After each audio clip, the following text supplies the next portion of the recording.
Hola, bienvenidos al episodio 33 de Una vida invirtiendo, el podcast que tengo en Rankia, que es, como sabéis, esa comunidad que os ayuda a tomar mejores decisiones financieras y que es la más visitada en el mundo de habla hispana.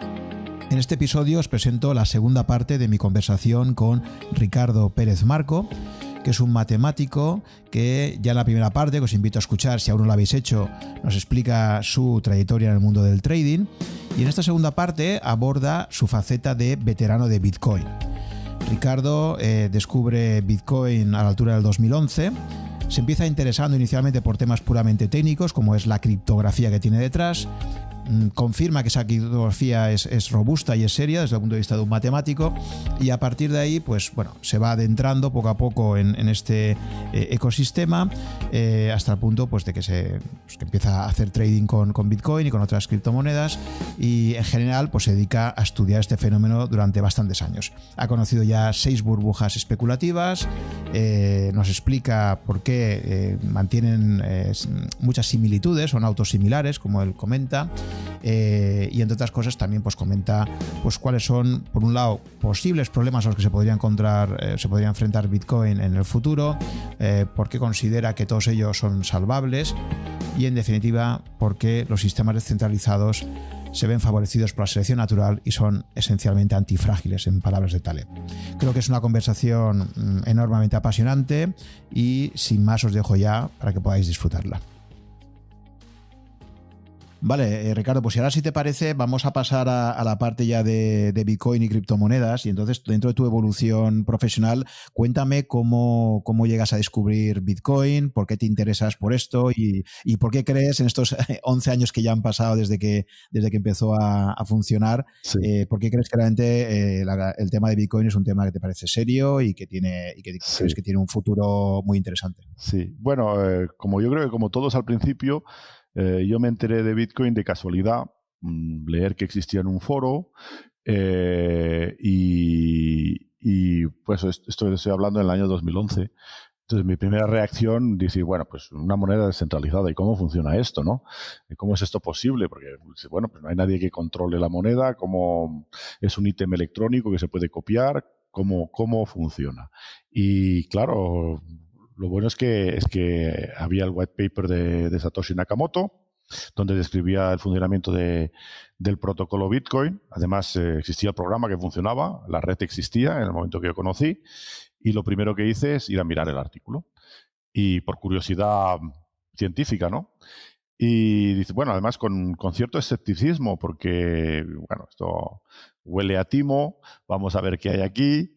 Y bueno, fue una sorpresa agradable ver que al menos la parte matemática de criptografía era seria, estaba tratada correctamente. Uno de los temas en que yo he trabajado también es en criptografía, porque de hecho los sistemas dinámicos de la criptografía está bastante ligada. Hay algoritmos como el algoritmo de Polar, de factorización, etcétera, que son esencialmente sistemas dinámicos discretos. Y de hecho, hasta en cierta ocasión organizé un curso de verano sobre criptografía con un punto de vista de dinámica. El caso es que me di cuenta que las matemáticas, la criptografía estaba bien hecha, y automáticamente yo ya sabía que eso no era un timo, que la persona que había escrito eso no estaba intentando engañar a nadie, estaba intentando además hacer las cosas correctamente. Tras una primera lectura, pues tampoco sabía si eso no tenía fallos, si podía funcionar bien, etcétera. Pero ya me enganchó y comencé a interesarme más y a leer más lo que había alrededor de Bitcoin, cómo funcionaba la red. Me monté mi primer nodo de Bitcoin para ver cómo circulaban las transacciones. Lo fantástico es que además pues en Bitcoin funciona que todas las transacciones quedan grabadas en la blockchain de Bitcoin. Tienes todo el histórico de movimiento de la moneda, ¿no? Y eso es fantástico. Por primera vez en la historia tenemos una moneda en que vemos exactamente cómo se mueve, sabemos qué cantidad de monedas hay, etcétera, lo cual es una novedad, ¿no? Y para alguien que le gustan los datos y hacer análisis de datos y hacer estadísticas, y pues es fantástico, ¿no? Bien, el caso es que yo continué interesándome. Pues lo primero que te encuentras luego es el foro de Bitcoin Talk, donde la gente discutía sobre mejorar mejorar el protocolo, hablaba de todo, de trading, etcétera. Entonces yo ahí participé pues en cierta época, hace muchos años, y bueno, pues había un interés de tipo intelectual y también un interés de darme cuenta que eso tenía un recorrido importante, podía tener un recorrido importante y jugar un papel como competencia de las monedas clásicas, porque aportaba cosas nuevas, como por ejemplo una programación de la masa monetaria. Quiere decir que la inflación monetaria está programada, sabemos cuál es, y eso quita una incertidumbre que tienen las monedas habituales, que es importante. Hay una predecibilidad, hay una forma de predecir cuántos bitcoins se van a crear. Ahora actualmente cada día se producen unos 900 bitcoins al día. Y luego además el creador había creado una moneda deflacionaria. Tremendo. Es decir, que cada vez se producen menos bitcoins y en el año 2140 ya no se producirán más. El total de bitcoins que se van a producir van a ser 21 millones. Ahora actualmente se han producido 18 millones y medio. Y bueno, eso es una novedad, porque la primera reacción de los economistas fue decir, por sus teorías un poco clásicas, que una moneda deflacionaria no podía funcionar. Pero los argumentos que daban, vaya, a mí nunca me parecieron convincentes. Te venían a decir que, bueno, pues si una moneda es deflacionaria, quiere decir que va a valer más en el futuro, y por lo tanto, si yo hoy puedo comprar un televisor, pues me espero unos meses y con el mismo dinero voy a poder comprar dos. Bueno, pues entonces, ¿qué? ¿No gastamos nada? Nos morimos de hambre, porque claro, cuando yo me voy a hacer la compra, si me espero un mes, pues va a ser mucho más barata. Pero no tiene ninguna lógica, porque de aquí un mes sin comer me voy a morir, ¿no? Bien, está claro que la dinámica de una moneda deflacionaria es muy diferente de la de una moneda inflacionaria. Además, hay otro aspecto, que una de moneda deflacionaria se presta muy mal al crédito. Y lo que viven los bancos, el sistema financiero, muchas veces es de crédito y de cobrar unos intereses, y eso es posible porque hay una inflación. En caso de un sistema puramente deflacionario, el crédito sigue teniendo sentido, pero un sentido mucho más reducido, porque tú tomas prestado algo para poder devolver ese dinero más intereses. Y lo tienes que invertir en una empresa productiva que te pague los intereses y además te dé un beneficio. Si esa moneda es deflacionaria, es que además de los intereses es que tiene que producir mucho más. Entonces, bueno, es un sistema nuevo que los economistas no estaban acostumbrados, se negaron a aceptar como válido, y yo creo que es un gran revés que están recibiendo, porque, a ver, Bitcoin ahora no funciona como una moneda porque tiene una volatilidad importante. Y eso no es bueno para una moneda, pero la volatilidad, conforme el ecosistema de Bitcoin va creciendo, va reduciéndose de forma importante, ¿no? Entonces, es muy interesante. A ver, primero lo que es realmente fantástico es que es la primera vez en la historia de la humanidad que vemos surgir un sistema monetario de forma espontánea. Nada más que por eso, yo creo que los economistas monetarios tenían que haberse volcado plenamente a estudiarlo a fondo. Creo que les ha parado un poco el aspecto técnico de Bitcoin, porque para entender correctamente Bitcoin hay que entender el protocolo, hay que meterse un poco en el código libre, leer un poco, ver lo que pasa. Hay una parte técnica importante, ¿no?, que no están acostumbrados. Pero vaya, es como si eres biólogo y de repente aparece una especie nueva, ¿no? Pues fantástico, lo primero que quieres hacer es estudiarlo. Eso no ha ocurrido, entonces a mí eso me ha decepcionado un poco, y más ha habido toda una corriente de negacionismo. Entonces los famosos artículos de Krugman, por ejemplo, en el año 2013, negando que pudiese servir para algo. La gente no entiende correctamente cómo funciona Bitcoin, entonces dice que no tiene un respaldo. A ver, el oro tiene un respaldo claro, que es lo que le ha hecho tener valor en todas las civilizaciones, incluso civilizaciones que estaban desconectadas y no tenían contacto, ¿no? Y es que es uno de los materiales más inalterables que uno puede encontrar en la naturaleza, con unas características de densidad, de apariencia, etcétera, que lo caracterizan, y esas propiedades físicas hacen que sea difícil de falsificar. luego también es fácil de fundir y dividir. Bueno, todas esas propiedades hacen que haya sido valorado en todas las civilizaciones y está respaldado por el material en sí, ¿no? Que tampoco se pudo producir, aunque los alquimistas han intentado hacerlo durante muchos siglos.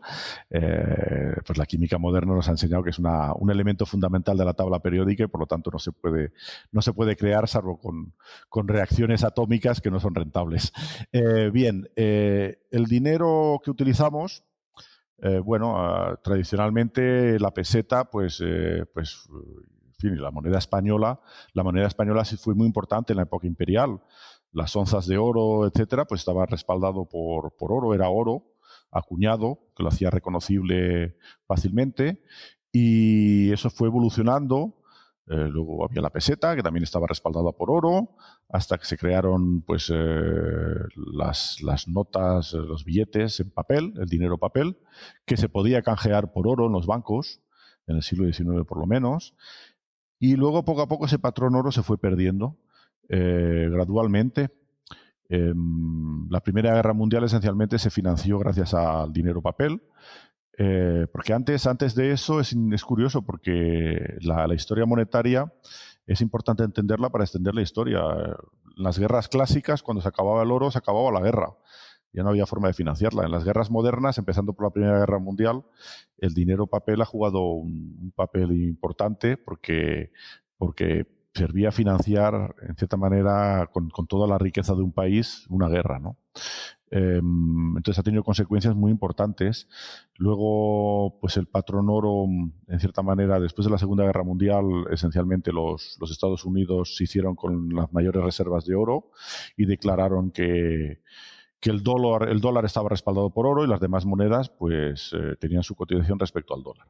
Hasta que llegó la guerra de Vietnam y el choque de Nixon, donde claro, cuando De Gaulle envió un portaaviones lleno de dólares en papel para que se lo cambiasen por oro, pues Nixon decidió que la convertibilidad se acabó. Entonces son monedas flotantes y actualmente sí que tienen un respaldo. Tienen un respaldo en la confianza en los estados y en los bancos centrales que las producen. Y por eso las utilizamos. Por eso un billete de euros es diferente de un billete de Monopoly. Físicamente un billete de Monopoly es lo mismo.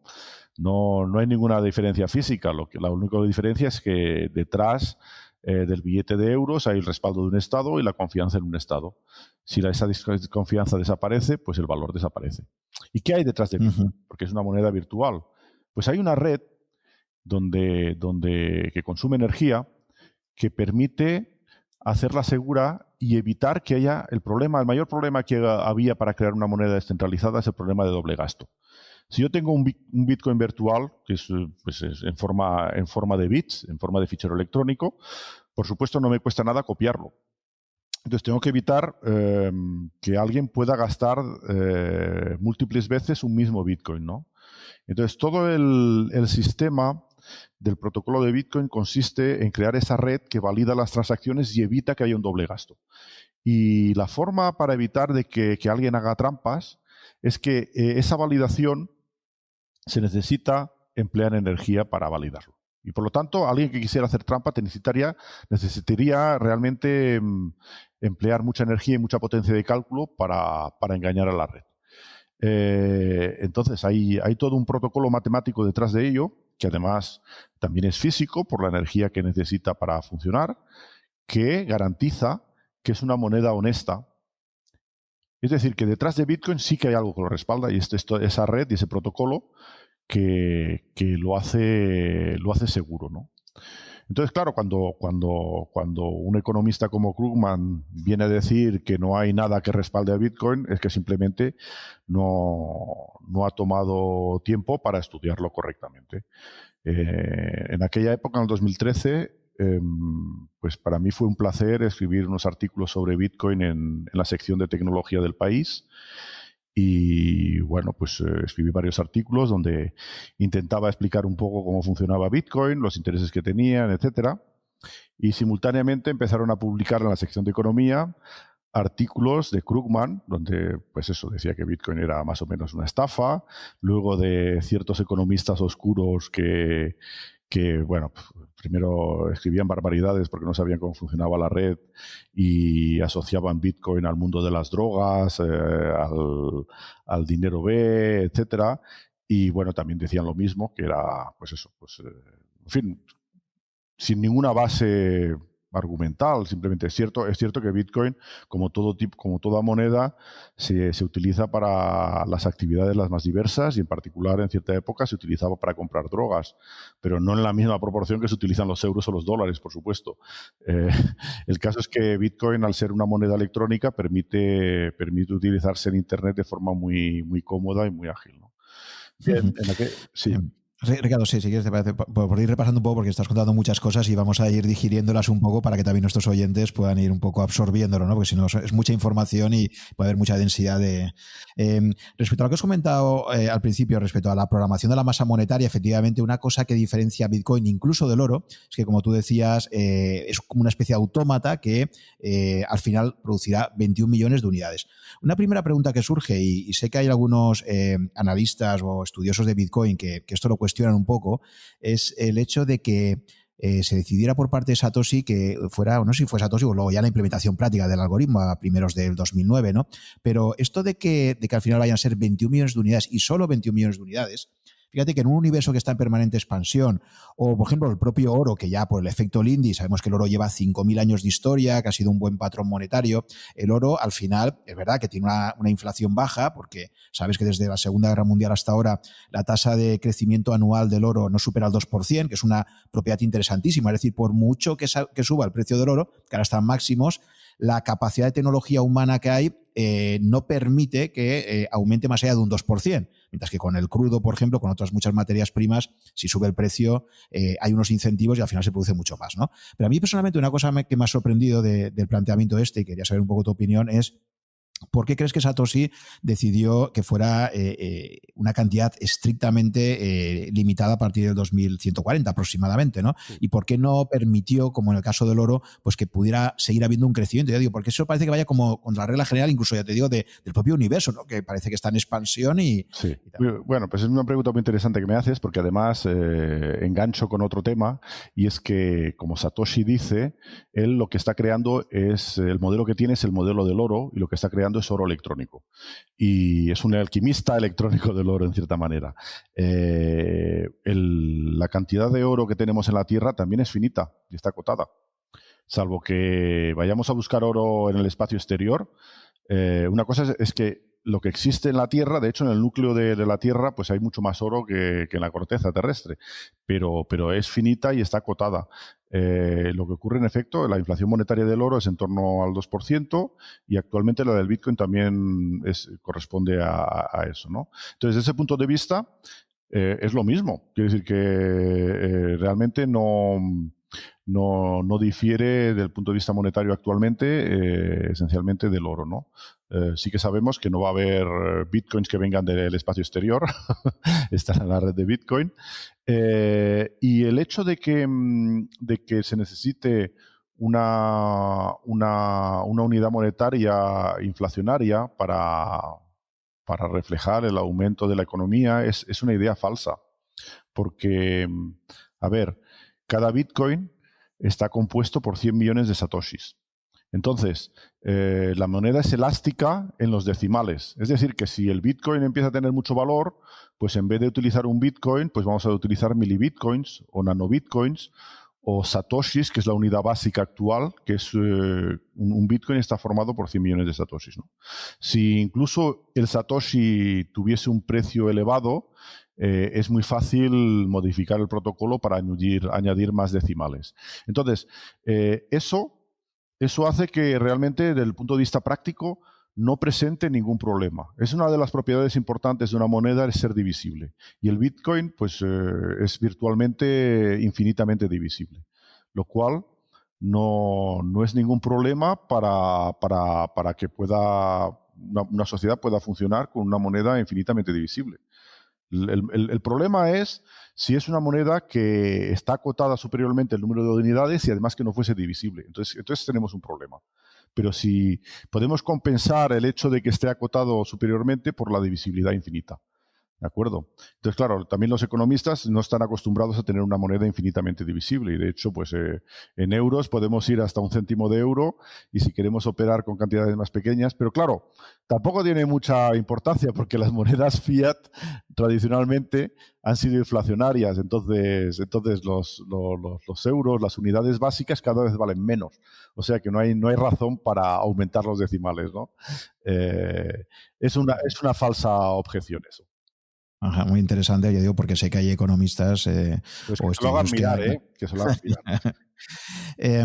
No sé si esto que estás comentando, hay un libro súper interesante que yo creo que está ahora pues un poco entre los libros de referencia para entender Bitcoin, que es el libro del patrón Bitcoin de Saifedean Ammous. Es un libanés que está prologado también por Taleb, el libro, curiosamente.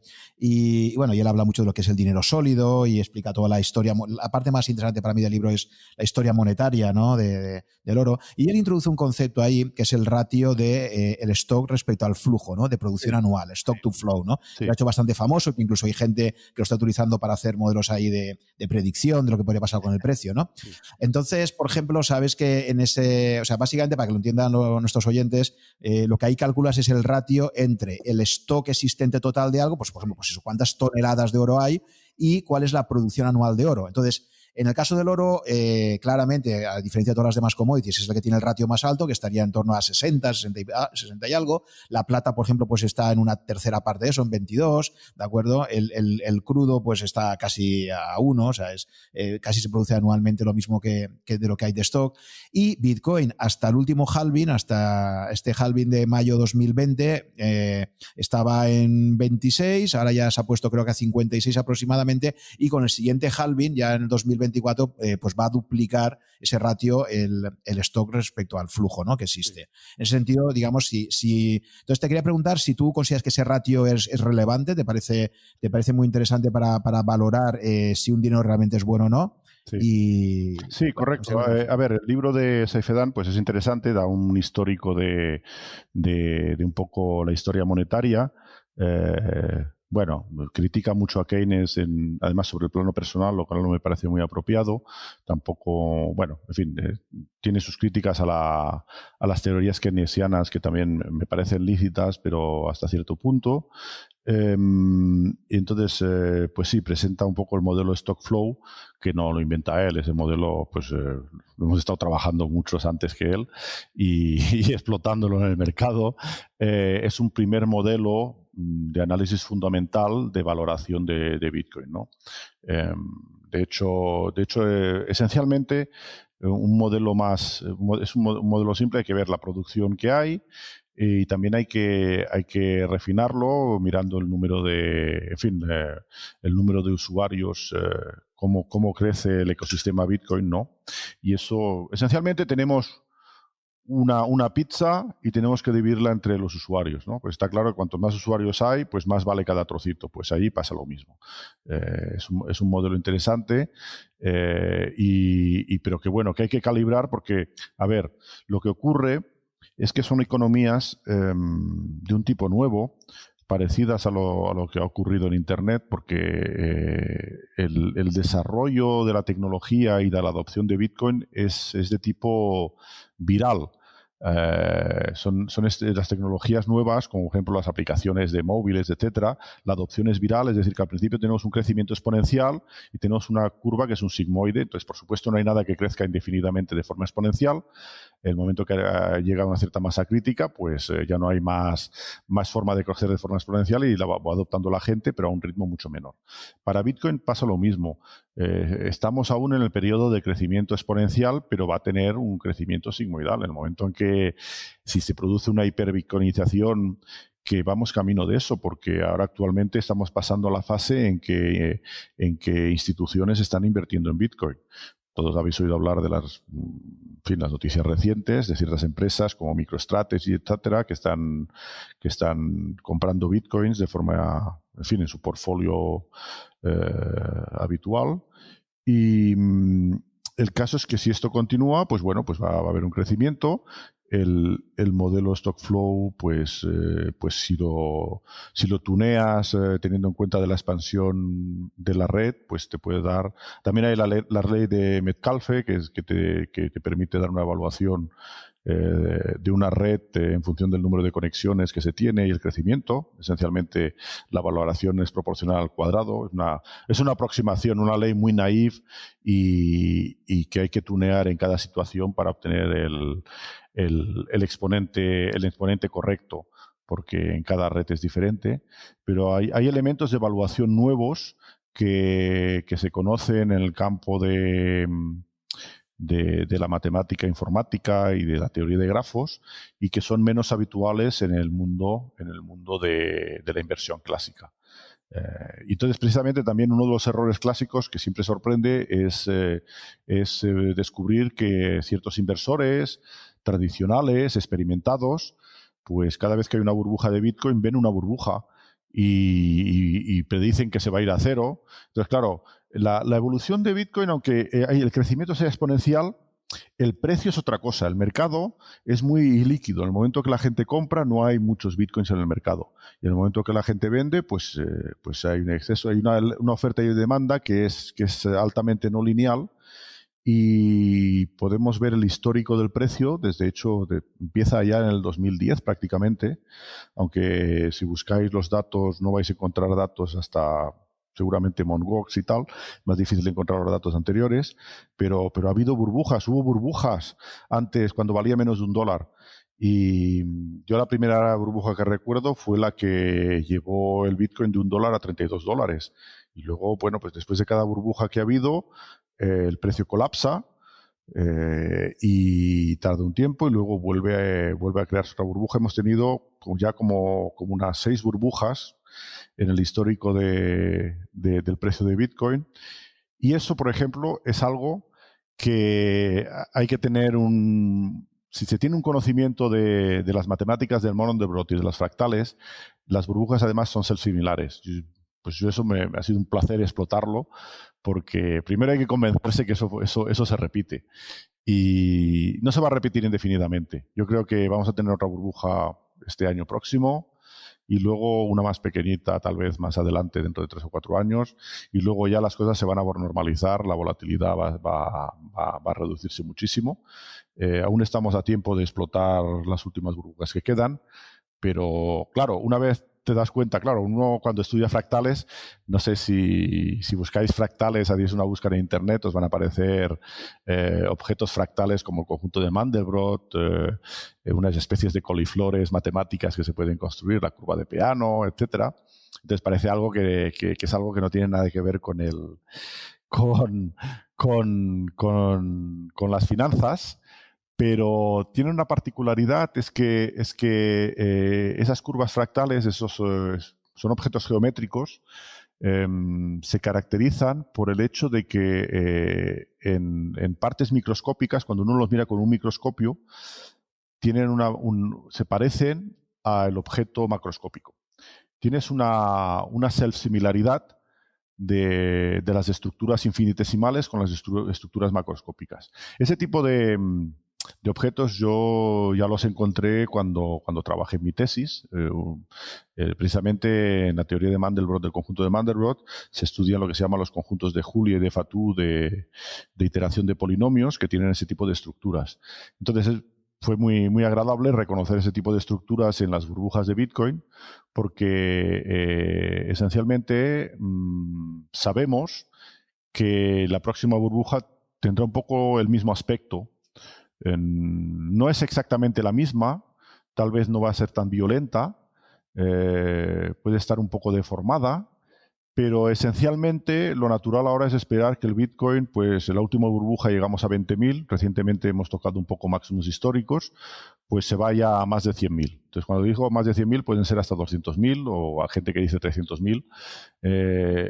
Dónde está el pico de la burbuja es algo completamente impredecible, porque corresponde a un fenómeno que llamamos en matemáticas de tipo inestable. Es como un fenómeno si uno hincha una burbuja, cuando explota, ¿no? Una burbuja física, ¿no? Uno infla un globo ¿Cuándo explota? Pues sabemos que va a explotar porque no puede expandirse indefinidamente, pero el momento exacto es prácticamente imposible de predecir, porque lo que ocurre a menudo es que la mínima inestabilidad, a partir de cierto momento crítico, la mínima estabilidad lo va a hacer explotar. Pues para las burbujas financieras pasa lo mismo, ¿no? No es fácil adivinar cuándo explota, ni tampoco hasta cuándo va a bajar. Eso depende un poco de la liquidez del mercado, etcétera.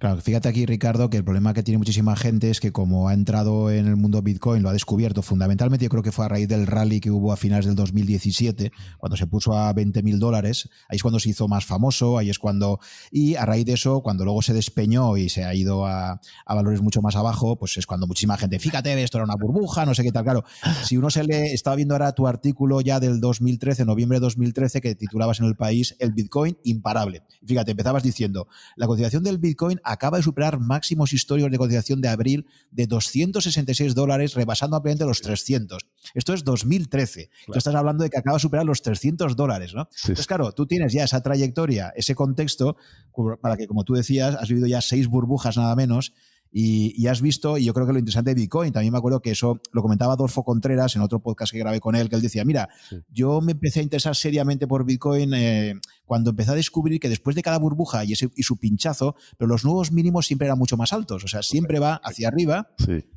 Y claro, y eso es una cosa que mucha gente que ha criticado esto bastante, y recuerdo pues algún debate que hemos tenido también en Rankia, en un webinar que hicimos con Fernando y Ginares, Francisco Ginares, me acuerdo que Fernando decía mucho, no, esto es una burbuja, porque fíjate tal, y yo sí, pero es que es una burbuja que ha revivido ya muchas veces, ¿no? Entonces, ¿tú qué dirías frente a eso, a la gente que comenta que esto, pues eso, no deja de ser una burbuja y que al final acabará explotando definitivamente y yéndose a cero? A ver, que Bitcoin tiene burbujas es innegable y, bueno, por ejemplo, lo que comentas, yo recuerdo coger un avión en París pues cuando estaba en esa burbuja de 200 y pico dólares y despegar con ese precio y aterrizar en Madrid con el precio desplomado un 80%. En fin, por supuesto tenía yo mis posiciones puestas y se ejecutaron, etcétera, ¿no? Pero lo que quiero decir es que, bueno, pues eso que es una burbuja está clarísimo, que hay esos fenómenos de burbujas. Lo que la gente no tiene claro es que no todas las burbujas son iguales. No es lo mismo una burbuja puramente especulativa como la que siempre se cita de los tulipanes, o burbujas de inestabilidad por liquidez del mercado, ¿no? Entonces, también ocurre una cosa, que la gente tiene razón, es que el Bitcoin podría valer cero. Eso es cierto, ciertamente es cierto, porque, por ejemplo, el oro nunca va a valer cero, porque tiene otras utilidades, no solo en joyería, pero también se puede utilizar en electrónica, etcétera, ¿no? Cuando el medio monetario tiene otra utilidad, el valor no puede llegar a ser cero. Eso es perfectamente cierto. Pero una cosa curiosa que yo no he visto en los libros de economía y que, bueno, tras mucha reflexión quiero haber entendido lo que ocurre, yo quiero tener una moneda, prefiero una moneda que no tiene una utilidad de tipo industrial o físico. Por ejemplo, eso explica, por ejemplo, por qué el oro es mejor moneda que la plata o que el platino o el paladio. Tanto el platino como el paladio son metales preciosos raros que podrían utilizarse como monedas, pero se utilizan industrialmente, sobre todo, por ejemplo, en la industria de catalizadores, en la industria del automóvil.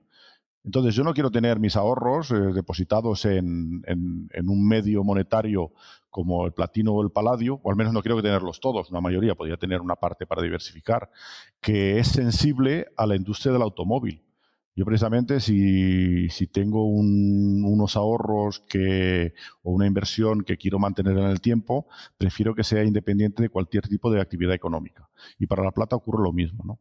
Entonces, el que el medio monetario tenga una utilidad física o industrial tiene la ventaja de que no puede llegar a valer cero, pero tiene la desventaja de que uno está expuesto a otros mercados que tal vez no lo desee. Yo si quiero estar expuesto al mercado del automóvil, pues invierto en acciones de empresas automovilísticas, ¿no?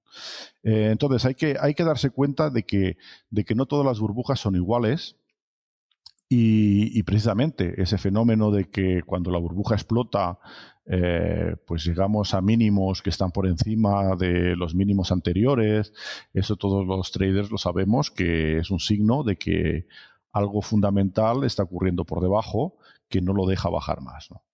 Y precisamente también también os digo que el Bitcoin yo os garantizo que no va a llegar a cero. Porque en el momento en que valga pues una milésima o 10 milésima de euro, los compro todos, vaya. Pero bueno, quiere decir que entonces hay una confusión y tal vez una comprensión poco profunda de los diferentes tipos de burbujas. Ese análisis fino de diferentes tipos de burbujas no lo he visto hecho seriamente en ningún sitio. Y creo que pues un campo interesante de trabajo, ¿no?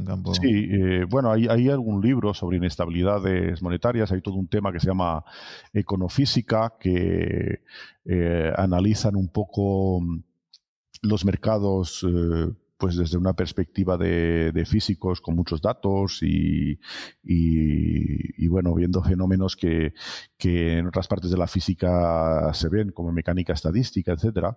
El caso es que no todas las burbujas son iguales. Entonces, claro, cuando hay un timo, una pirámide Ponzi. Una pirámide Ponzi también es una burbuja, pero no tiene ninguna base sobre la que sostenerse. Las pirámides Ponzi, yo no conozco ninguna pirámide Ponzi de que después de haber explotado haya resucitado. Y el Bitcoin ha resucitado, las burbujas de Bitcoin han resucitado 6 veces. Entonces, cuando alguien plantee ese argumento, que nos explique por qué es así, ¿no? Entonces, claro, pueden decir que, bueno, que es toda una burbuja a largo plazo. Bueno, pues nada, pues si quieren estar mirando, yo mientras tanto voy haciendo caja.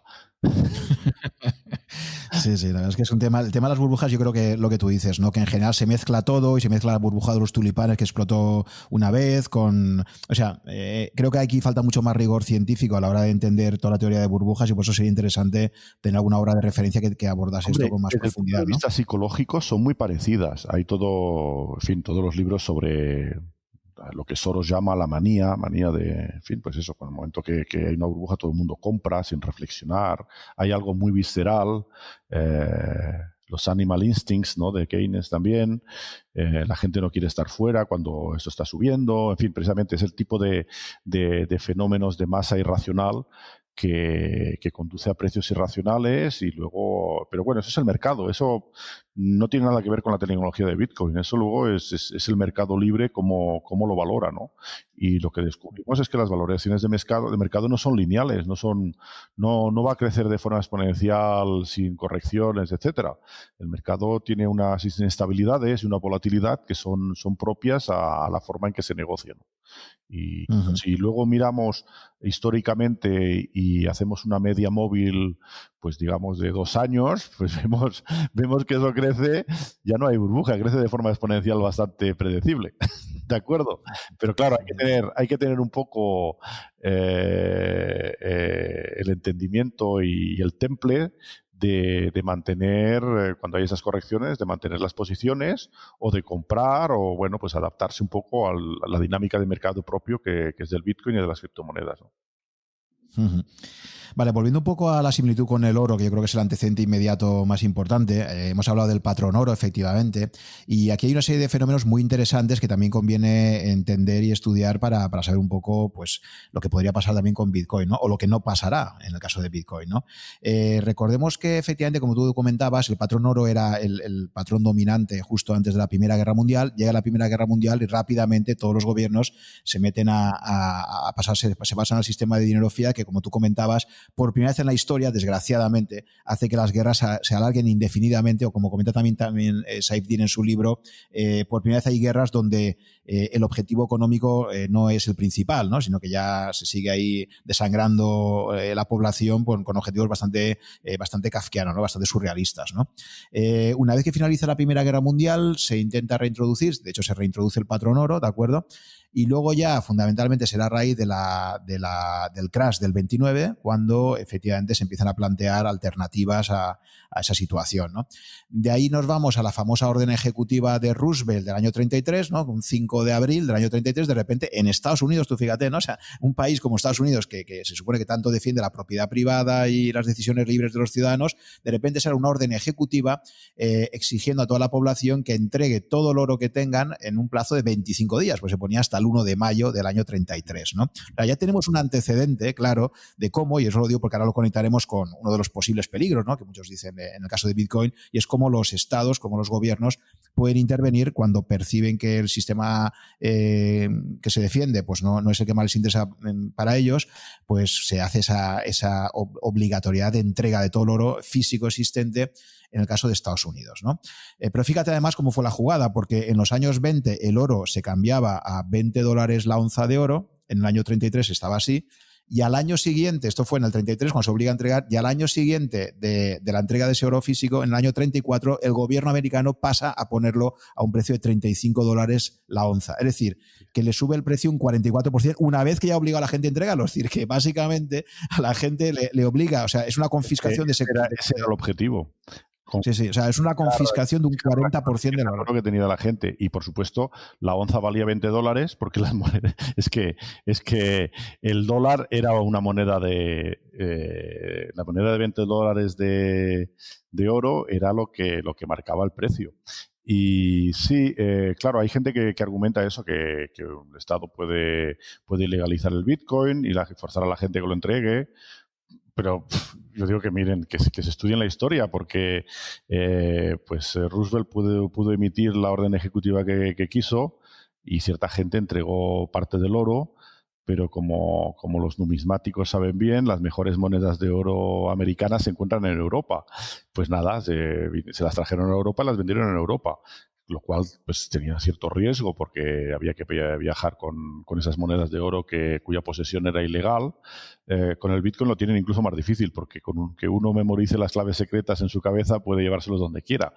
En fin, que siempre ha habido en efecto un intento de confiscación del oro. De hecho, las historias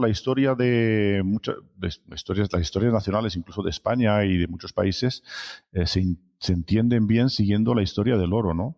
La confiscación del oro ocurrió también en la Guerra Civil en España, tanto en el bando republicano como en el bando franquista.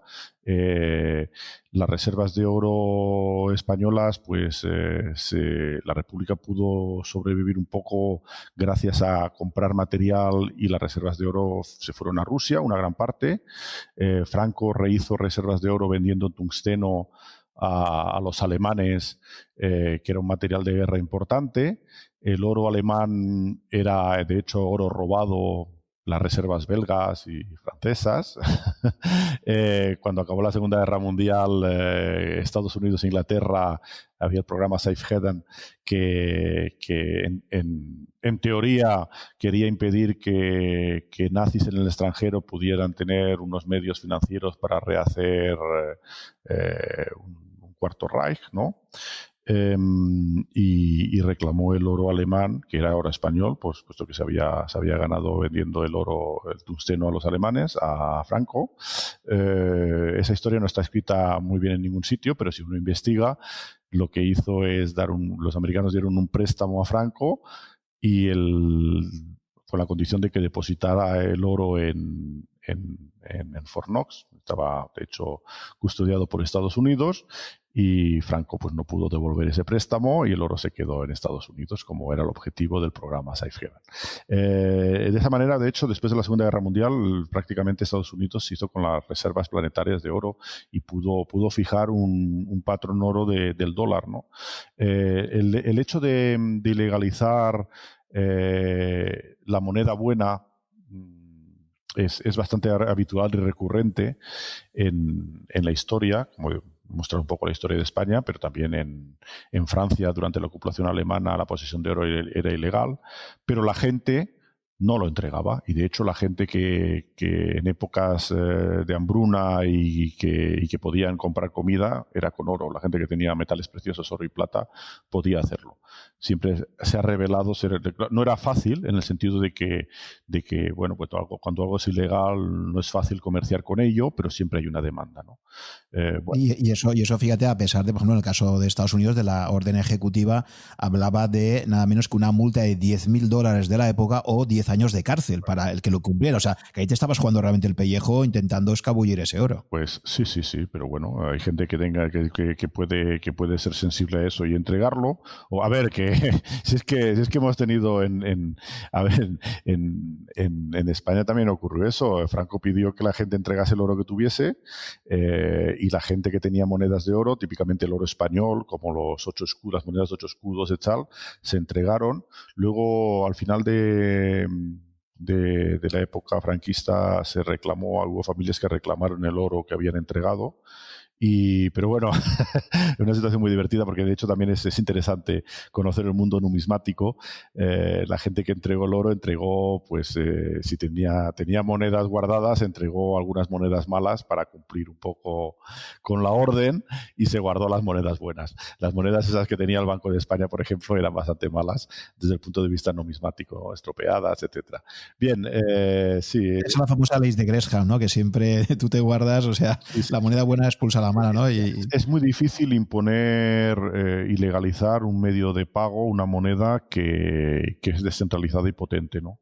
Entonces, también hay un efecto Streisand. Si yo creo que cuando hablo con reguladores y tal, que a veces, bueno, pues he participado en algunos informes, algunas consultas en el Parlamento francés, y claro, si se ilegaliza algo, bueno, pues está claro que la gente entiende que tiene un interés. Entonces, si se legaliza en una sociedad como la nuestra, en que en principio hay un libre mercado y, bueno, pues uno en teoría puede disponer de sus ahorros y tener un portfolio como le convenga, que no es cierto, pero en teoría sí, pues no tiene mucho sentido medidas de ese tipo, ¿no?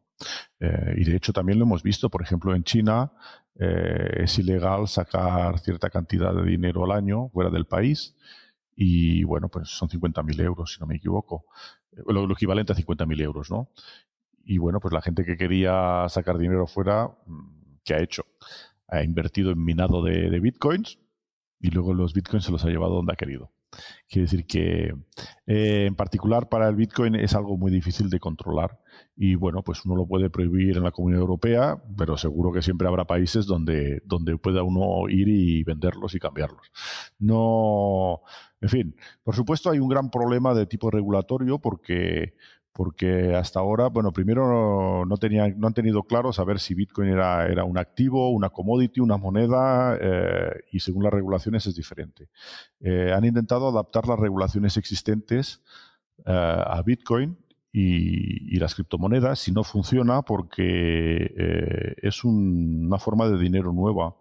Entonces, claro, la obsesión por el KYC, el AML, etcétera, todo con excusas de regulaciones antiterroristas, que son ridículas, porque si realmente quieren controlar el blanqueo de dinero se produce en los grandes bancos, que han sido muchos condenados por ello, ¿no? El juego consiste en que, claro, si no controlan de momento a los bancos centrales no les ha importado demasiado el Bitcoin y las criptomonedas porque no representaban una masa monetaria importante, pero eso puede cambiar. Entonces, ellos tienen el control de cuánta moneda emiten y si de repente la masa monetaria en criptomonedas o monedas descentralizadas aumenta, pierden ese control y pierden ese poder. Entonces, bueno, pues eso les plantea un problema porque, a ver, el argumento de los economistas es que muchas veces es conveniente aumentar la masa monetaria, emitir moneda para relanzar la economía. Eso es lo que se hizo en la crisis del 29 y claro, por eso tuvieron que controlar el oro, porque si uno aumenta la masa monetaria, imprime mucha moneda para promover grandes trabajos, pues la gente va a vender esa moneda mala y comprar oro. Y era necesario ilegalizar el oro porque de otra manera esa política no funcionaba. ¿De acuerdo? Y entonces es cierto que muchas veces relanzar la economía de esa manera permite salir de una crisis. Pero es un precio que se paga a largo plazo. Es como traer dinero del futuro, ¿no? Entonces es algo que no es gratuito. De hecho, creo que fue en el 2007, antes de la crisis fue en enero de 2008, antes de la crisis que hubo importante, escribí un artículo en El País donde precisamente hablaba de eso, que recomiendo que le echéis un vistazo porque es sobre las matemáticas financieras y cómo permiten ese tipo de mecanismos de traer dinero del futuro y la deuda, Es decir, la deuda hay que entenderlo correctamente. La deuda, el crédito solo tiene sentido si se emplea en una actividad productiva. Tomar un crédito para comprar una casa es algo tremendo, no debería permitirse, porque una casa no produce nada. Claro, enseguida me va a salir gente diciendo sí, porque toda la industria de la construcción produce muchos trabajos, etcétera. Pero en sí una casa no produce nada. Si yo compro una maquinaria para extraer oro de una mina o extraer petróleo o fabricar algo, eso produce de forma intrínseca. Una casa es algo que sirve para vivir, pero no produce en sí nada. Y el problema es que si todo el mundo nos endeudamos para comprar una casa, ¿de dónde sale el dinero para pagar los intereses? ¿De acuerdo? Entonces, eso es un tema del crédito de la deuda que hay que entender bien. Desgraciadamente vivimos en un mundo en que se motiva y se impulsa a la gente a endeudarse. Todas las ventajas fiscales se dan a planes de pensiones, a tomar hipotecas, es decir, a crear dinero cautivo de la banca. Y ocurre algo, que en el sistema financiero la masa monetaria que hay permitiría comprar muchas veces todo lo que existe en la Tierra. Entonces, ¿para qué sirve? ¿No? ¿Qué sentido tiene que haya tantos cientos de trillones en masa monetaria y derivados financieros? No van a poder comprar, los que controlan eso, van a poder comprar la Tierra entera, porque no, de hecho, en teoría podrían comprarla varias veces, les va a sobrar dinero, ¿no? Bueno, luego hay una regla de oferta y demanda que se ponen a comprar, pues subirían los precios, ¿no? Pero tampoco, pero Sí, la pero forma de utilizar ese dinero es utilizarlo para adquirir poder. Y el crédito, a ver, va a sonar muy político lo que digo, pero es como lo pienso.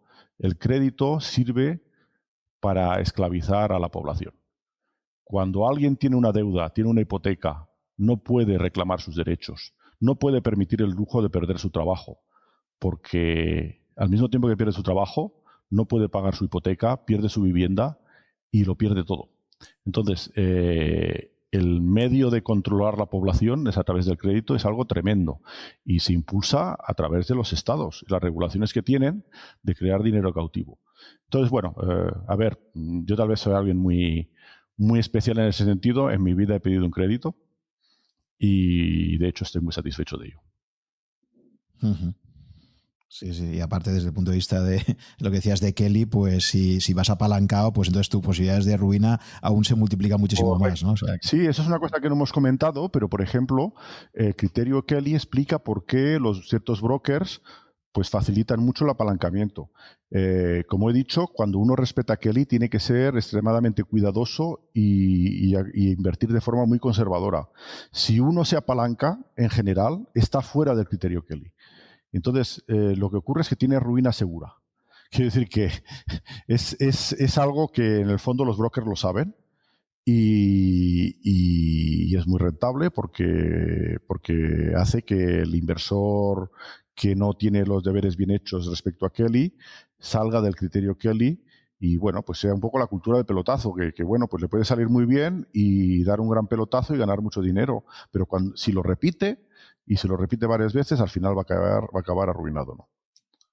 Uh-huh. Claro que uno se puede apalancar, a ver, que si uno tiene un capital y coge una pequeña parte y se apalanca con esa pequeña parte, pues que está dispuesto a perderlo, y si lo pierde es compatible con Kelly del capital enorme que tiene detrás, pues no hay ningún problema, se puede hacer. Pero hay que ser consciente de Kelly de forma global. Sí. Uh-huh. Vale, quería que me explicaras otro concepto muy importante que introduce Taleb, que es el de antifragilidad y por qué consideras, igual que lo dice Saifedean también y mucha gente, que realmente Bitcoin es un sistema antifrágil, ¿no? Sí, de hecho ha sido muy interesante porque yo con Taleb siempre le he insistido, digo, mira, es que Bitcoin es el ejemplo perfecto primero de cisne negro, de sistema monetario que surge de forma completamente inesperada, un fenómeno que nadie espera de repente, y menos viniendo de unos foros de informáticos, de cypherpunks, de anarquistas cibernéticos, y eso, hay un fenómeno de cisne negro, y luego Bitcoin es un buen ejemplo de antifragilidad, y en general A ver, no sé si la audiencia está informada de en qué consiste la noción de antifragilidad, aunque me parece que habéis hablado de ello en podcasts anteriores. Algo es frágil cuando se rompe o se estropea tras un evento inesperado, ¿no? Algo es robusto si resiste, pero cuidado, algo robusto resiste hacia cierta presión. En el momento en que la fuerza supera esa robustez, se rompe también, ¿de acuerdo? Y algo antifrágil es algo que se adapta a lo que ocurre. Entonces, incluso si se dan condiciones desfavorables, pues va a continuar a sobrevivir. Entonces, hay una fábula célebre de La Fontaine, del junco y el roble, que muestra cómo el junco es antifrágil comparado con el roble. Aunque el roble sea robusto, más robusto, cuando hay una tormenta, pues el junco se dobla y no se rompe, y a partir de cierta violencia de la tormenta el roble acaba derribándose, ¿no? Acaba siendo derribado por el viento. Bien. Sí, realmente lo antifrágil es aquello que mejora o sea, que ya no es una cuestión, o sea, robusto, digamos, sería que es que mejora, ¿no? O sea, por ejemplo, creo que había un ejemplo también de antifragilidad muy interesante, creo que había un cemento que tenían los romanos, sí, en las edificaciones en contacto con el agua marina, y que a medida que el agua marina interactuaba con ese cemento, cada vez se hacía más fuerte, es decir, era un material más sólido precisamente por la interacción. Entonces, digamos que para muchísimas cosas, lo normal es que sean frágiles, ¿de acuerdo? Pero hay ciertas categorías de fenómenos que son antifrágiles en el sentido de que esas perturbaciones los hacen mejores, ¿no? No se quedan simplemente igual, sino que los mejoran. No hace falta mejorar, porque si hay un fenómeno adverso que afecta a toda la economía y a las finanzas y tal, y todo el mundo se estrella y tú sobrevives, ya estás mejorando. Todo es relativo, ¿no? Pero bueno, volviendo al tema del Bitcoin y antifragilidad, lo que es evidente es que los sistemas descentralizados, entonces cuando se denomina el Bitcoin descentralizado es porque no hay una empresa detrás, hay un creador que de hecho es anónimo, pero que ya no tiene ningún control sobre la red, pero no hay un centro de decisión o de operación, como por ejemplo hay en un estado donde hay un gobierno, en una empresa donde hay un comité directivo, etcétera. Los sistemas centralizados son frágiles en el sentido de que si se corrompe el centro de poder que los controla, se corrompe todo el sistema, ¿no? Y eso ha ocurrido durante la historia, pues la decadencia del Imperio Romano es un ejemplo, ¿no? En el momento en que el poder político se corrompe, pues toda la economía acaba deteriorándose y la caída de los imperios, de hecho, es inevitable. Es muy interesante estudiar la historia de los imperios porque la forma en que caen, porque de hecho lo primero que se corrompe es la moneda.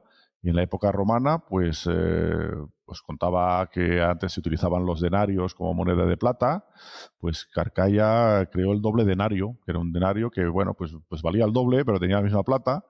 Y luego, poco a poco, el contenido en plata fue disminuyendo y al final, pues la moneda prácticamente no contenía nada de plata. Se fue deteriorando la moneda en sí. Como ocurre con las monedas fiat, la mayoría de monedas fiat han desaparecido por inflación, por deterioración, se ha deteriorado. La peseta, pues ya sabemos que una peseta del siglo XIX no valía lo mismo que una peseta en sus últimas épocas, ¿no? Habéis la peseta de 20, no sé, hay una moneda que es una moneda de 25 pesetas, que es una moneda de oro que tiene unos cuantos gramos de oro. Bien, que ahora vale mucho más que 25 pesetas, quiere decir que en su peso en oro. Quiere decir que el deterioro de la moneda es un signo de hecho de fragilidad y de los sistemas centralizados.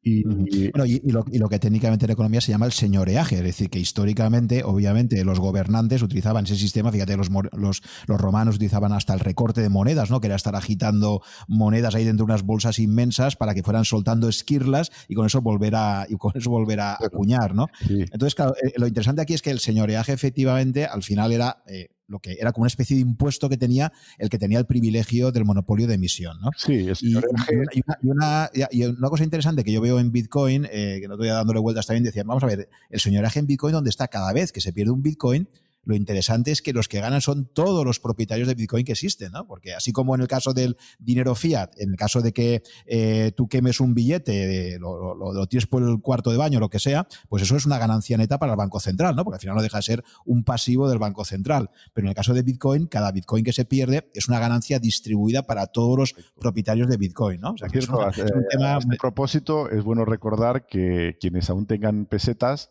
pueden cambiarlas hasta final de este año. A partir de este año ya el Banco de España no va a cambiar las pesetas por euros, que lo sepáis. Pues eso no lo sabía, ¿en serio? ¿No habían dicho que era indefinido el tiempo que se podía hacer? En fin, si no han cambiado la ley era hasta final de 2020. En fin. Pues se calculaba que creo que había más de 2.000 millones de euros aún sin cambiar. Eso es un señoreaje de libro, ¿no? O sea, decir, oye, pues eso que se ha embolsado la Casa de la Moneda y el gobierno, ¿no? No, bueno, el señoreaje en efecto, por eso hay una regulación, una emisión centralizada de moneda, es que incluso cuando se emitía moneda, claro, ahora la moneda que se emite, el material no vale nada, es papel, pero incluso cuando se emitía moneda de oro y de plata y se acuñaba con la efigie del monarca de turno, pues, se añadía un valor, y es decir, que se estandarizaba un poco el tipo de oro, ¿no? Pero se cobraba mucho más que el oro realmente que se utilizaba en su producción. Se compraba oro a precio más caro. Es curioso porque luego la gente también que invierte en oro tiene un poco, comete el error de, por ejemplo, invertir en lingotes, que los lingotes pues tienen un precio de compra mejor, pero lo que no se dan cuenta es que son mucho más difíciles de vender. Entonces, cuando uno intenta vender un lingote, pues el numismático, el joyero de turno, le va a decir que hay que hacer un análisis de pureza, etcétera, y que eso vale un dinero, que a él no le cuesta nada porque mete su maquinita y verifica si es oro o no. Pero en cambio, cuando uno tiene oro en forma de moneda, pues bueno, cualquier profesional sabe ver si esa moneda es falsa o no. Es decir, no tiene ningún coste el verificar la autenticidad, ¿no? Sí, entonces el caso es que la gran diferencia que tiene Bitcoin con otro tipo de monedas, no con el oro también es descentralizado, el oro no es monopolio de ningún estado. Luego el tipo de monedas que se acuñen sí está centralizado, pero el material en sí está descentralizado, tiene un valor más o menos universal y admitido por todo el mundo. En el caso de Bitcoin, pues tampoco lo emite un estado, es una moneda internacional y no hay ningún organismo que lo controle. Una de las particularidades de Bitcoin es que las transacciones son incensurables, no se puede parar una transacción de Bitcoin. Entonces esto ya se puso de manifiesto con Wikileaks, cuando Wikileaks filtró los documentos americanos exponiendo, en fin, sobre la guerra de Irak y otros, el gobierno americano promovió un embargo de Wikileaks, se clausuraron todas las cuentas de Wikileaks y medios de financiación mediante donaciones por transferencias bancarias o pagos en PayPal, etcétera. Y lo único que le quedó a Wikileaks es la financiación a través de bitcoins. La gente que quería donar dinero a Wikileaks fue muy pronto, estoy hablando de 2012-2013, si no me equivoco, y eso no lo podían parar. Eso es un dinero que no está centralizado. No tenían a quien. La única forma que hubiese tenido el Estado americano de paralizar eso es desmontar la red de Bitcoin. Pero claro, la red de Bitcoin está formada por miles de nodos de ordenadores que funcionan en domicilios particulares, incluso hay uno que funciona en un satélite. En fin, quiere decir que la red de Bitcoin está concebida de manera que nadie pueda censurarla ni prohibirla, ¿no? Entonces, si te fijas, sí. Si te fijas, Ricardo, yo también veo una gran similitud entre el desarrollo de Internet, la red de Internet y Bitcoin, ¿no?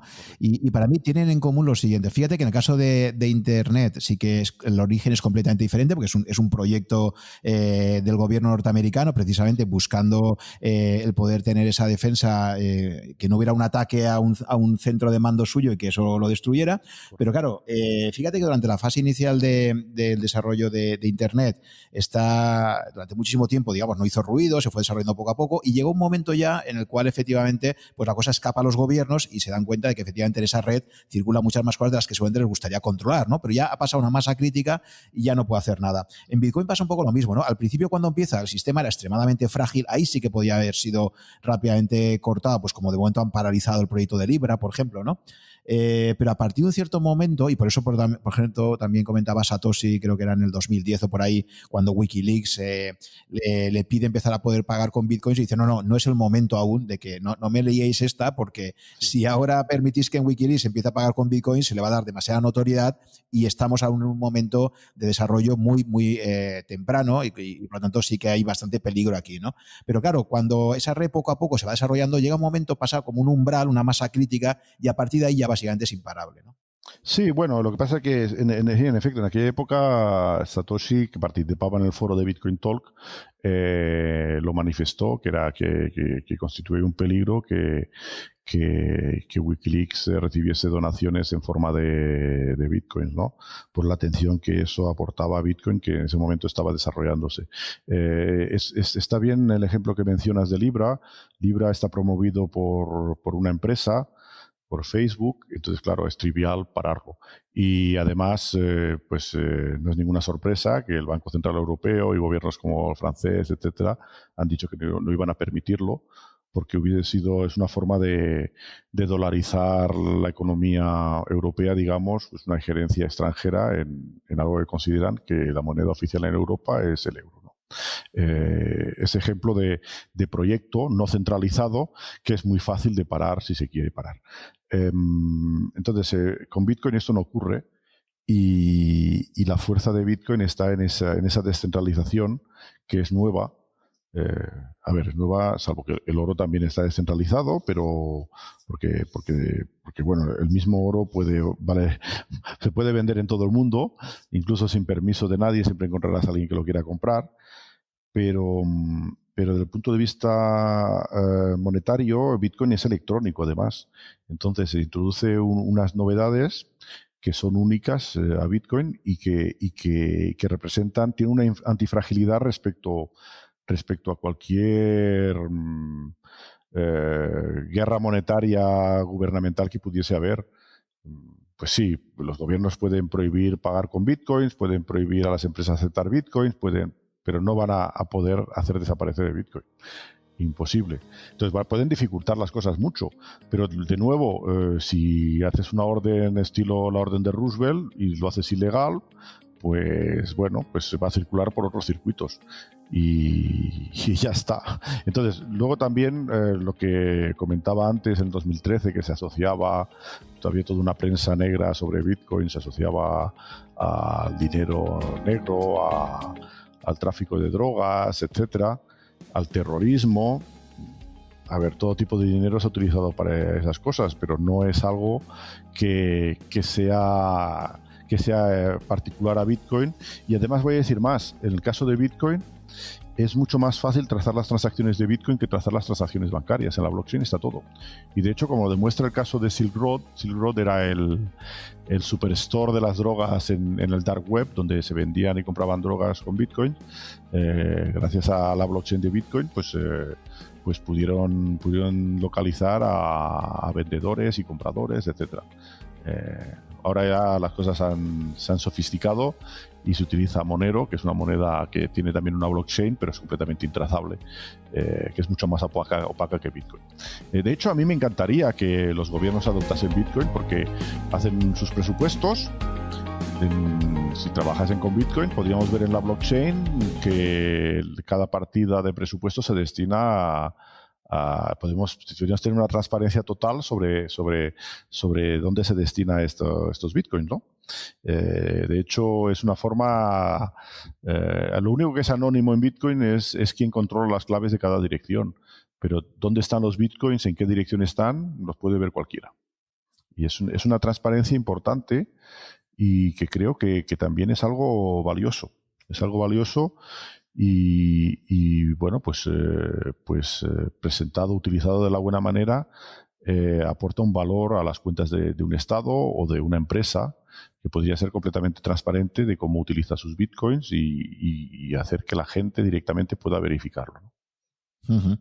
Has hablado antes de bimetalismo, de lo que estuvo conviviendo oro y plata. Por hacer el símil, ¿qué opinas de Bitcoin y todo el resto, las miles de criptomonedas que hay, ¿no? Si uno se coge ahora el mercado por capitalización en este momento, pues podrá ver que Bitcoin en este momento aproximadamente tiene un valor de mercado de 334.000 millones de dólares. Luego ya vendría Ethereum con 62.000 y luego es como una ley de potencia también, ¿no? Donde va cayendo, luego viene XRP, etcétera, ¿no? Entonces, bueno, el mercado ahora mismo pues tiene miles de criptos ahí. Entonces, te quería preguntar, primero, si siguiendo por el tema del efecto Lindy siempre, ¿no? Ver lo que ha pasado en otros dominios y si esto podría tener aplicación aquí, ¿crees que podría darse una suerte de bimetalismo en el caso de Bitcoin? ¿O eres un maximalista de Bitcoin y consideras que está Bitcoin y todo lo demás es shitcoins? A ver, uno de los principios de Bitcoin y necesarios para la descentralización es que el código es libre. El código del protocolo uno se lo puede descargar, lo puede leer, lo puede verificar, lo puede estudiar y, por supuesto, lo puede reproducir y modificar como quiera y crear otra red paralela con otra moneda que puede llamar, la primera que surgió fue Litecoin. Y bueno, pues eso hubo una época en que la gente se entretuvo a crear monedas de esa manera, con diferentes características monetarias, con más monedas, menos monedas, algunas de cachondeo como Doge, en fin. Es decir, que hubo una explosión de producción de monedas y eso, por supuesto, es lícito y es parte de la filosofía de Bitcoin y de las criptomonedas. Luego, el valor que tenga cada una de esas monedas pues dependerá del proyecto que haya detrás, de lo descentralizados que esté.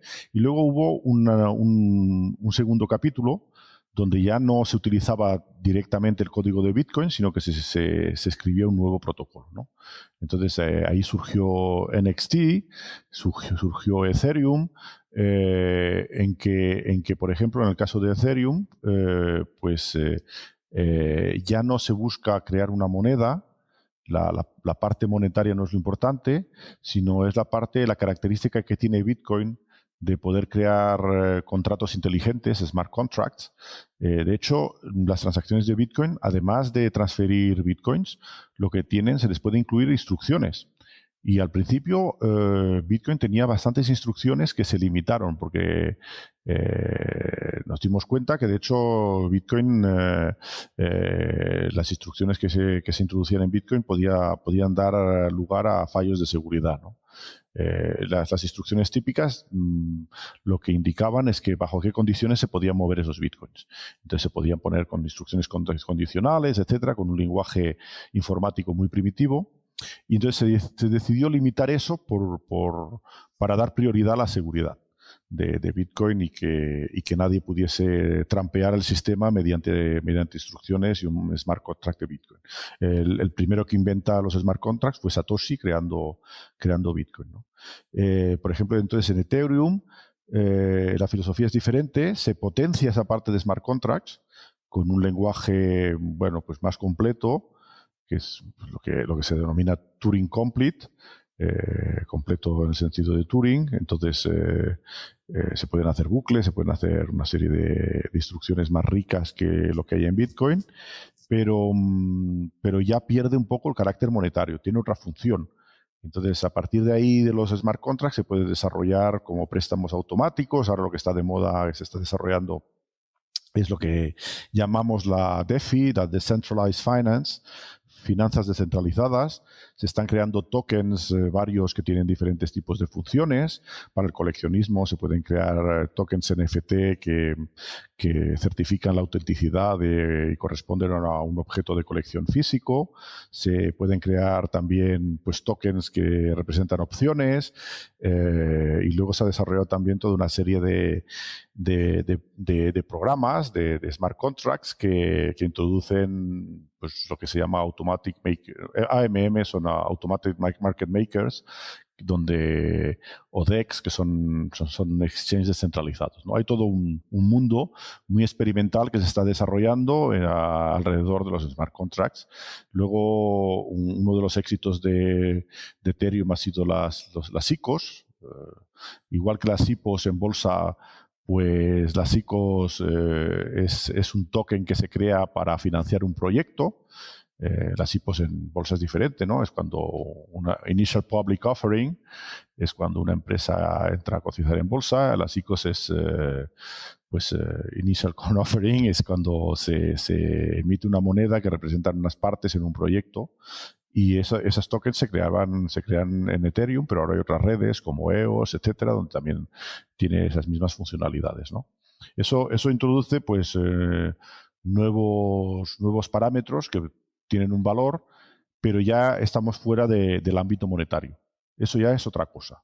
Entonces, bueno, sí, hay toda una corriente maximalista o no.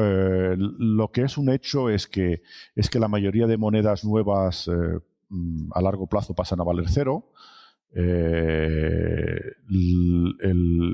Por ejemplo, monedas que tienen más éxito pues tienen un valor mientras sirvan para algo, pero entonces ya no es buen dinero en el sentido que he explicado antes, porque Ethereum, si yo no lo quiero tener como dinero, porque tiene otras funciones. Entonces, si se utiliza mucho en DeFi para Decentralized Finance y eso va mal, pues va a bajar el precio, ¿no? Está ligado a otras actividades financieras y económicas.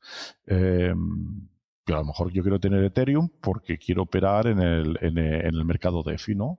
Entonces, hay que entender que tienen funciones diferentes. Y el principio del INDI se aplica muy bien porque, sobre todo en las coins clásicas, que pretendían ser una competencia Bitcoin de tipo monetario, lo que te das cuenta es que muchas de esas han desaparecido. Entonces me acuerdo en aquella época, había arbitrajes brutales con coins nuevas. La forma de evaluarlas era también muy interesante. Entonces te creabas tu propia evaluación y estabas muy por encima del resto del mercado, porque al principio cuando salían, quiero decir, la gente se ponía a minar como locos, el precio explotaba, luego se hundía, en fin, son fenómenos de mercado completamente nuevos y que permitían hacer arbitrajes brutales cuando uno tenía una buena teoría del tema, ¿no? El caso es que pues muchas de esas monedas a largo plazo pues han terminado valiendo cero, y las que más probabilidades tienen de sobrevivir son las más antiguas. Entonces hay un principio del INDI que cuanto más tiempo ha sobrevivido, más probable es que continúe sobreviviendo. Pero bueno, hay otras monedas otros ensayos, hay muchas monedas y tokens que son experimentales, ¿no? Entonces hay el proyecto IOTA, por ejemplo, que la primera presentación era muy atractiva, pero matemáticamente no estaba demostrado que pudiese funcionar y de hecho no funciona, ¿no? Entonces ya, pues como de forma descentralizada no funciona, tienen un coordinador que gestiona la red. Entonces, claro, todo eso para evaluarlo hay que conocer un poco la tecnología. Para el neófito que se mete en eso, pues bueno, puede dar el pelotazo de meter. Luego la gente invierte de forma muy errónea porque dice, uy, ¿cómo voy a comprar Bitcoin si está a $20,000, ¿no? Pues me compro esta moneda que vale centimillos y tengo un montón. Bien, pero hay que calcular cuántas monedas de esas hay, cuántos se van a emitir, cuál es la masa monetaria. Bueno, pues ya ese segundo nivel la mayoría de inversores ni lo miran. Entonces, claro, conduce a aberraciones de evaluaciones de que no tienen nada que ver con la realidad, ¿no?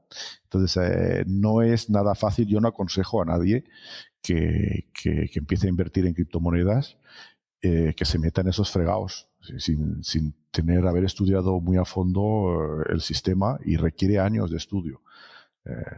Mucha gente que entró en la ola de Ethereum, etcétera, yo siempre les noto que bueno, pues sí, luego pues les sienta mal que otros que dicen que son maximalistas, que solo hay Bitcoin. No es cierto que solo haya Bitcoin, pero les falta una cierta cultura del mundo de las criptomonedas que es importante aprender. Aunque uno no haya estado ahí, puede aprenderlo, pero hay que ir leyendo desde el principio, ¿no? Y se requieren años de estudio.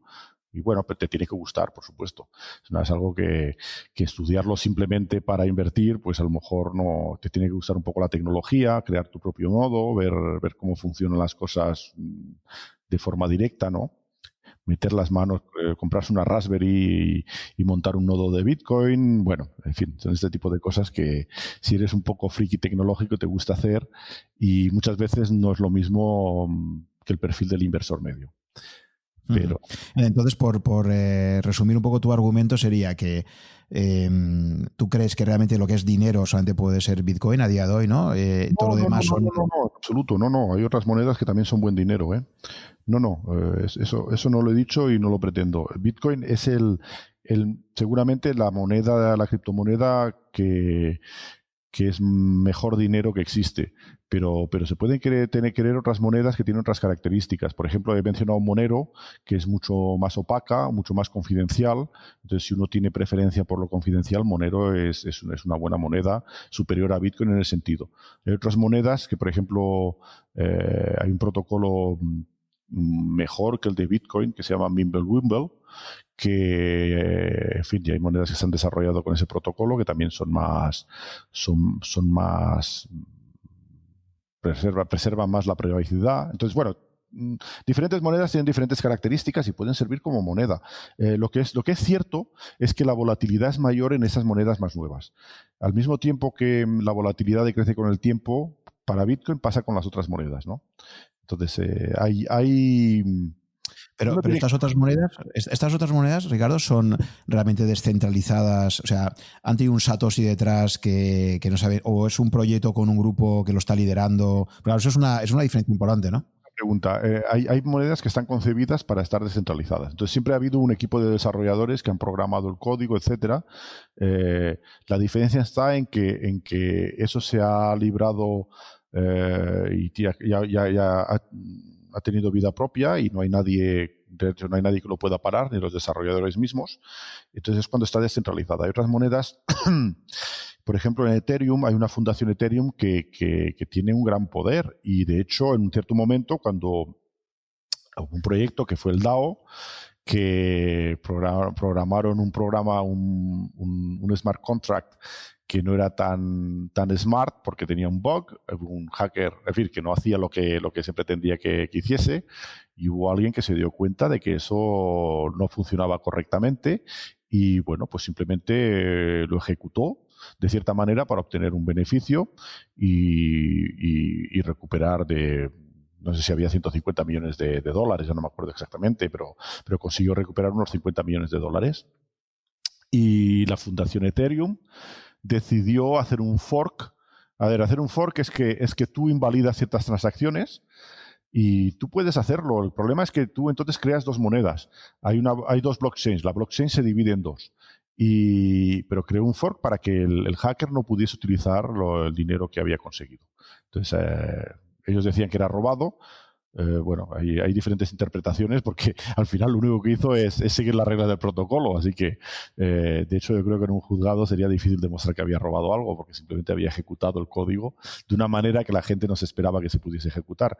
Y ahí se creó un fork porque hay gente que no estuvo de acuerdo, porque cuando el sistema es descentralizado, entonces se creó pues un split de Ethereum en Ethereum Classic y Ethereum, bajo la fundación de Ethereum.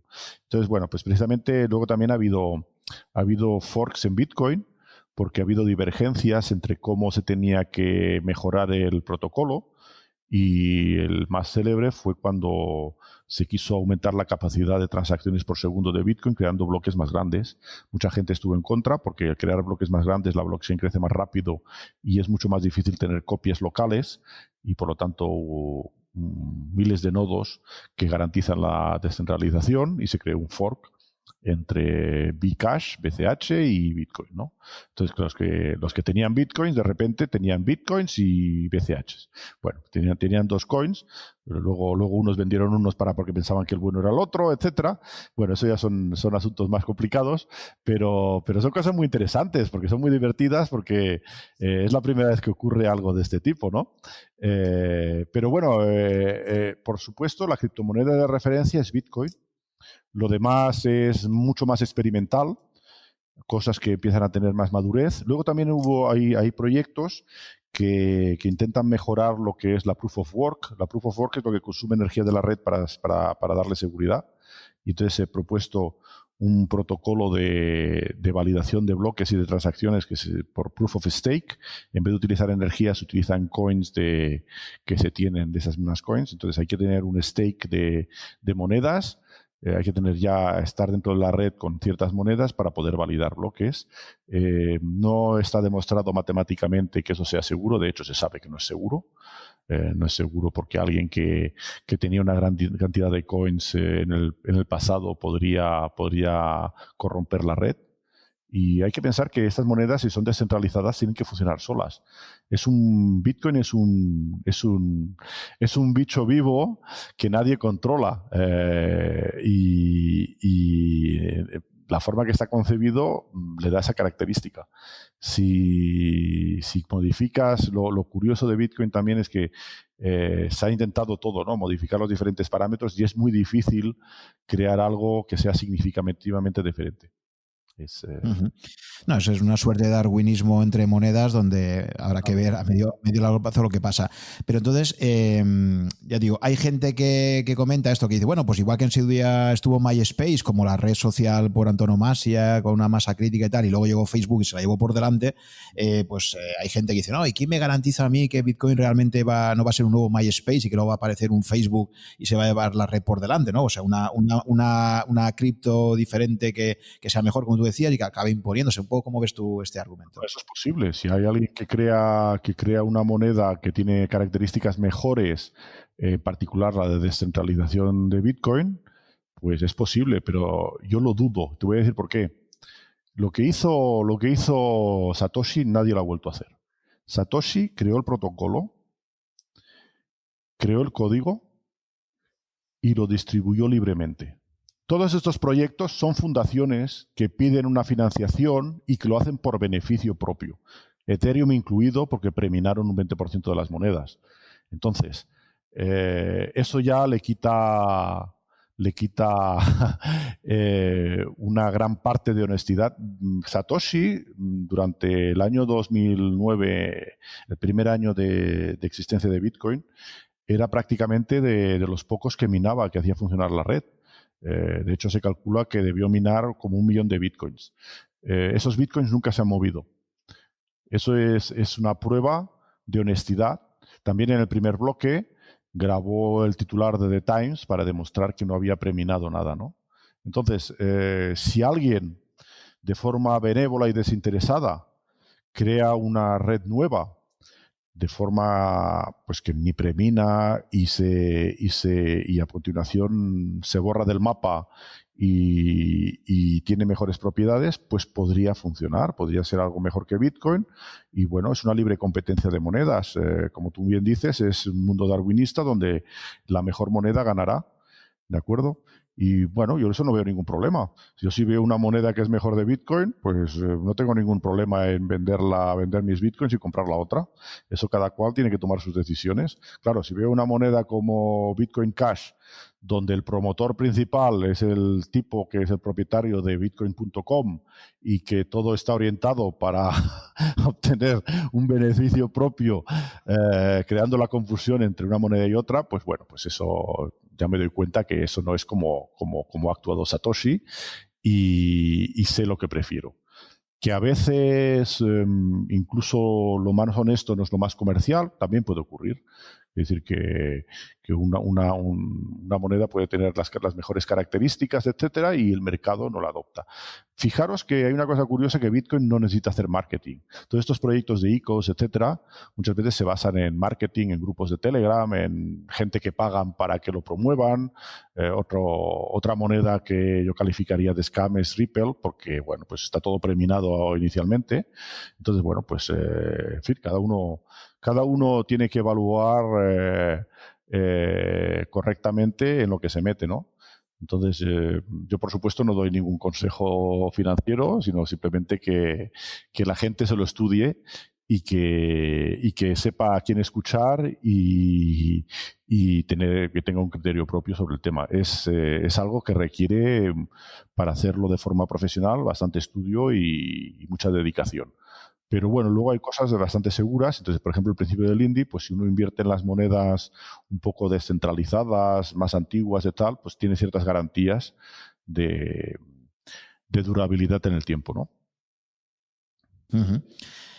Y entonces, ¿tú cuáles verías que serían quizá los principales peligros a los que se podría enfrentar Bitcoin? Por ejemplo, el libro de Saifedean al final habla un poco pues, de qué tipo de problemas podría haber y al final concluye que el problema que podría haber realmente serio para Bitcoin es que los gobiernos de repente, increíblemente, volvieran a utilizar el dinero de forma muy sensata, con una limitación de su oferta, etcétera, ¿no? Dice que cree que es lo menos probable que puede ocurrir, pero eso sí que podría poner en peligro a Bitcoin, ¿no? Pero desde tu punto de vista, ¿cuáles podrían ser? Se habla mucho también del famoso ataque del 51%, etcétera, ¿no?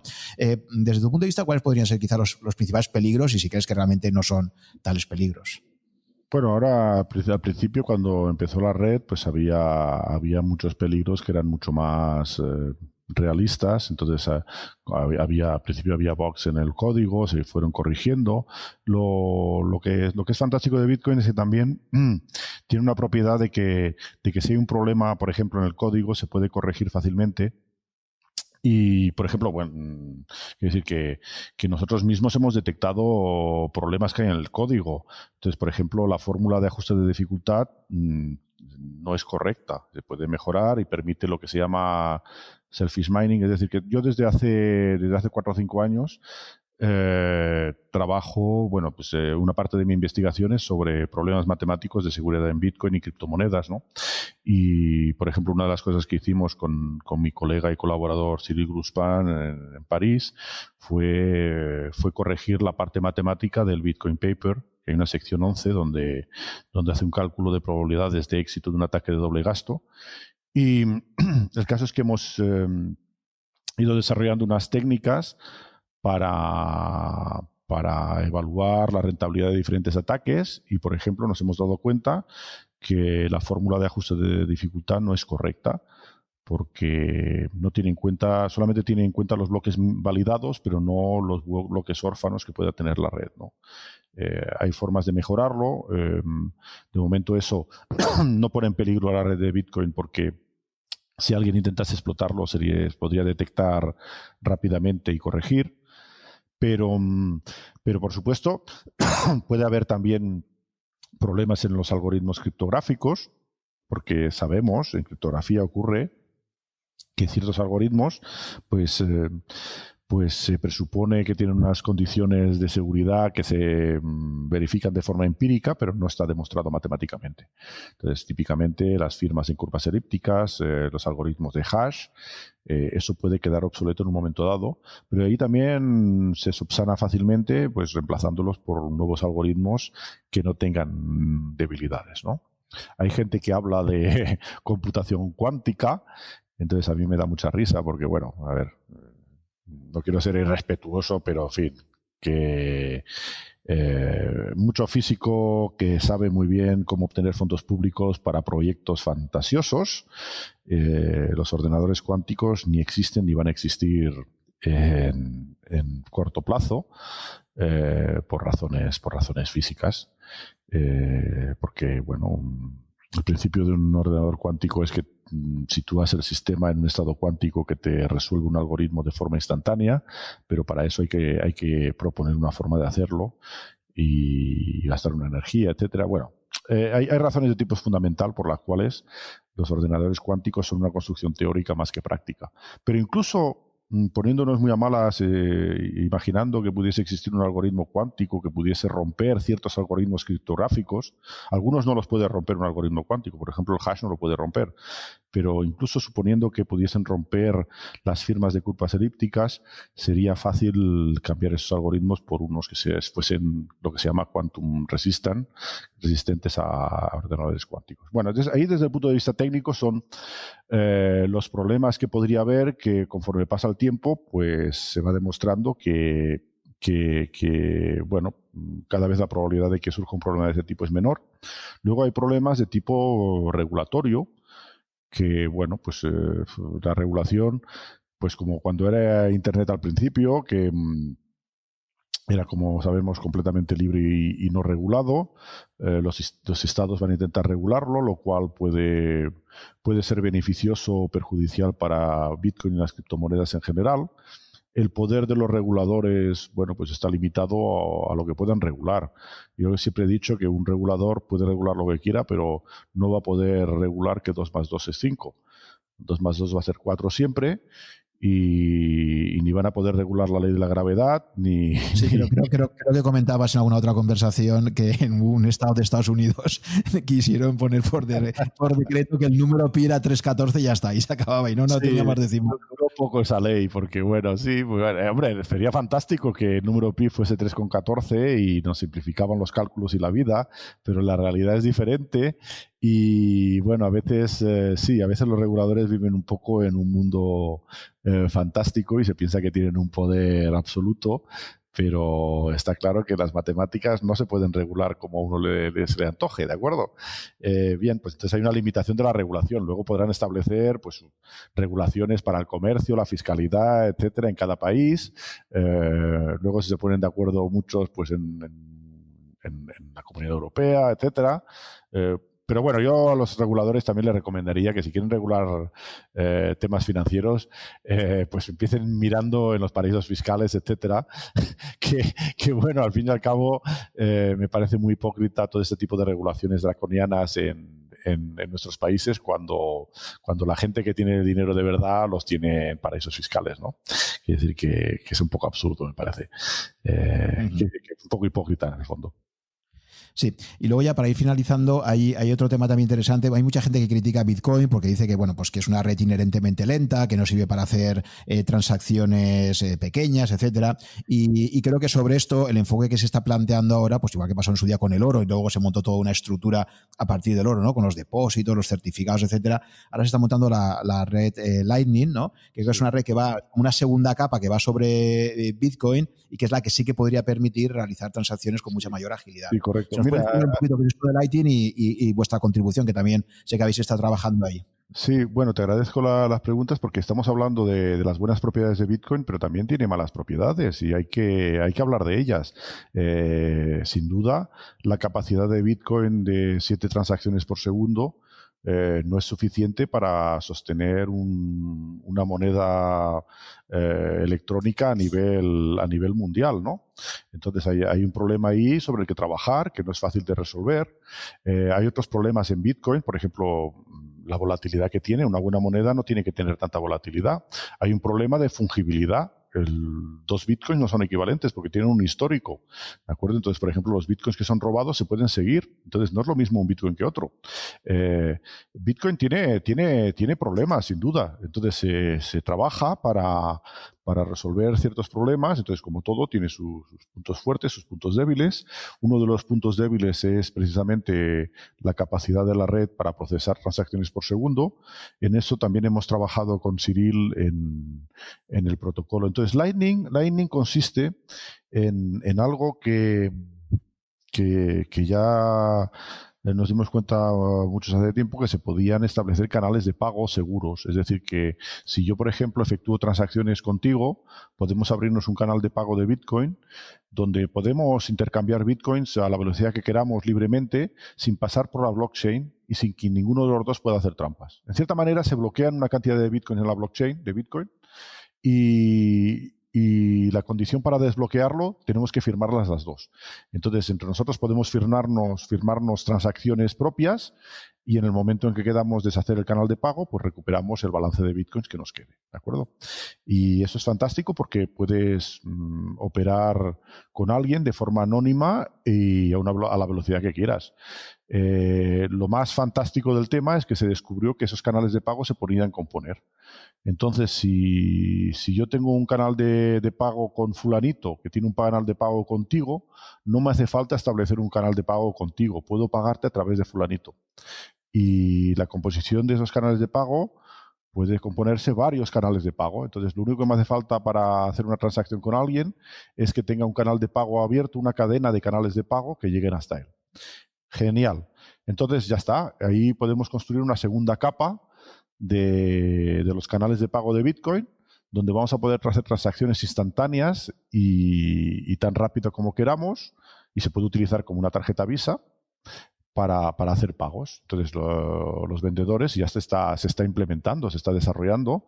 Los vendedores pueden crearse pues un canal de pago para unirse a la red Lightning, se llama The Lightning Network, y uniéndote a la cadena, a la red Lightning, puedes hacer pagos instantáneos. Todo eso se está desarrollando y de hecho ya hay wallets para móviles para que funcionan con esos canales de pago. Uno de los problemas es que cómo obtener la ruta, ¿no? Entonces, ese es el otro problema que hemos trabajado. Pues actualmente el algoritmo que se utiliza es que hay ciertos nodos que tienen tienen mapas de la red Lightning y saben encontrar las rutas para hacer los canales de pago. El problema es que eso no es descentralizado. Si el que controla los mapas controla la red. Entonces, lo que hemos propuesto con Cyril es un sistema de routing que sea descentralizado donde no haya nadie con mapas. Y eso se puede hacer.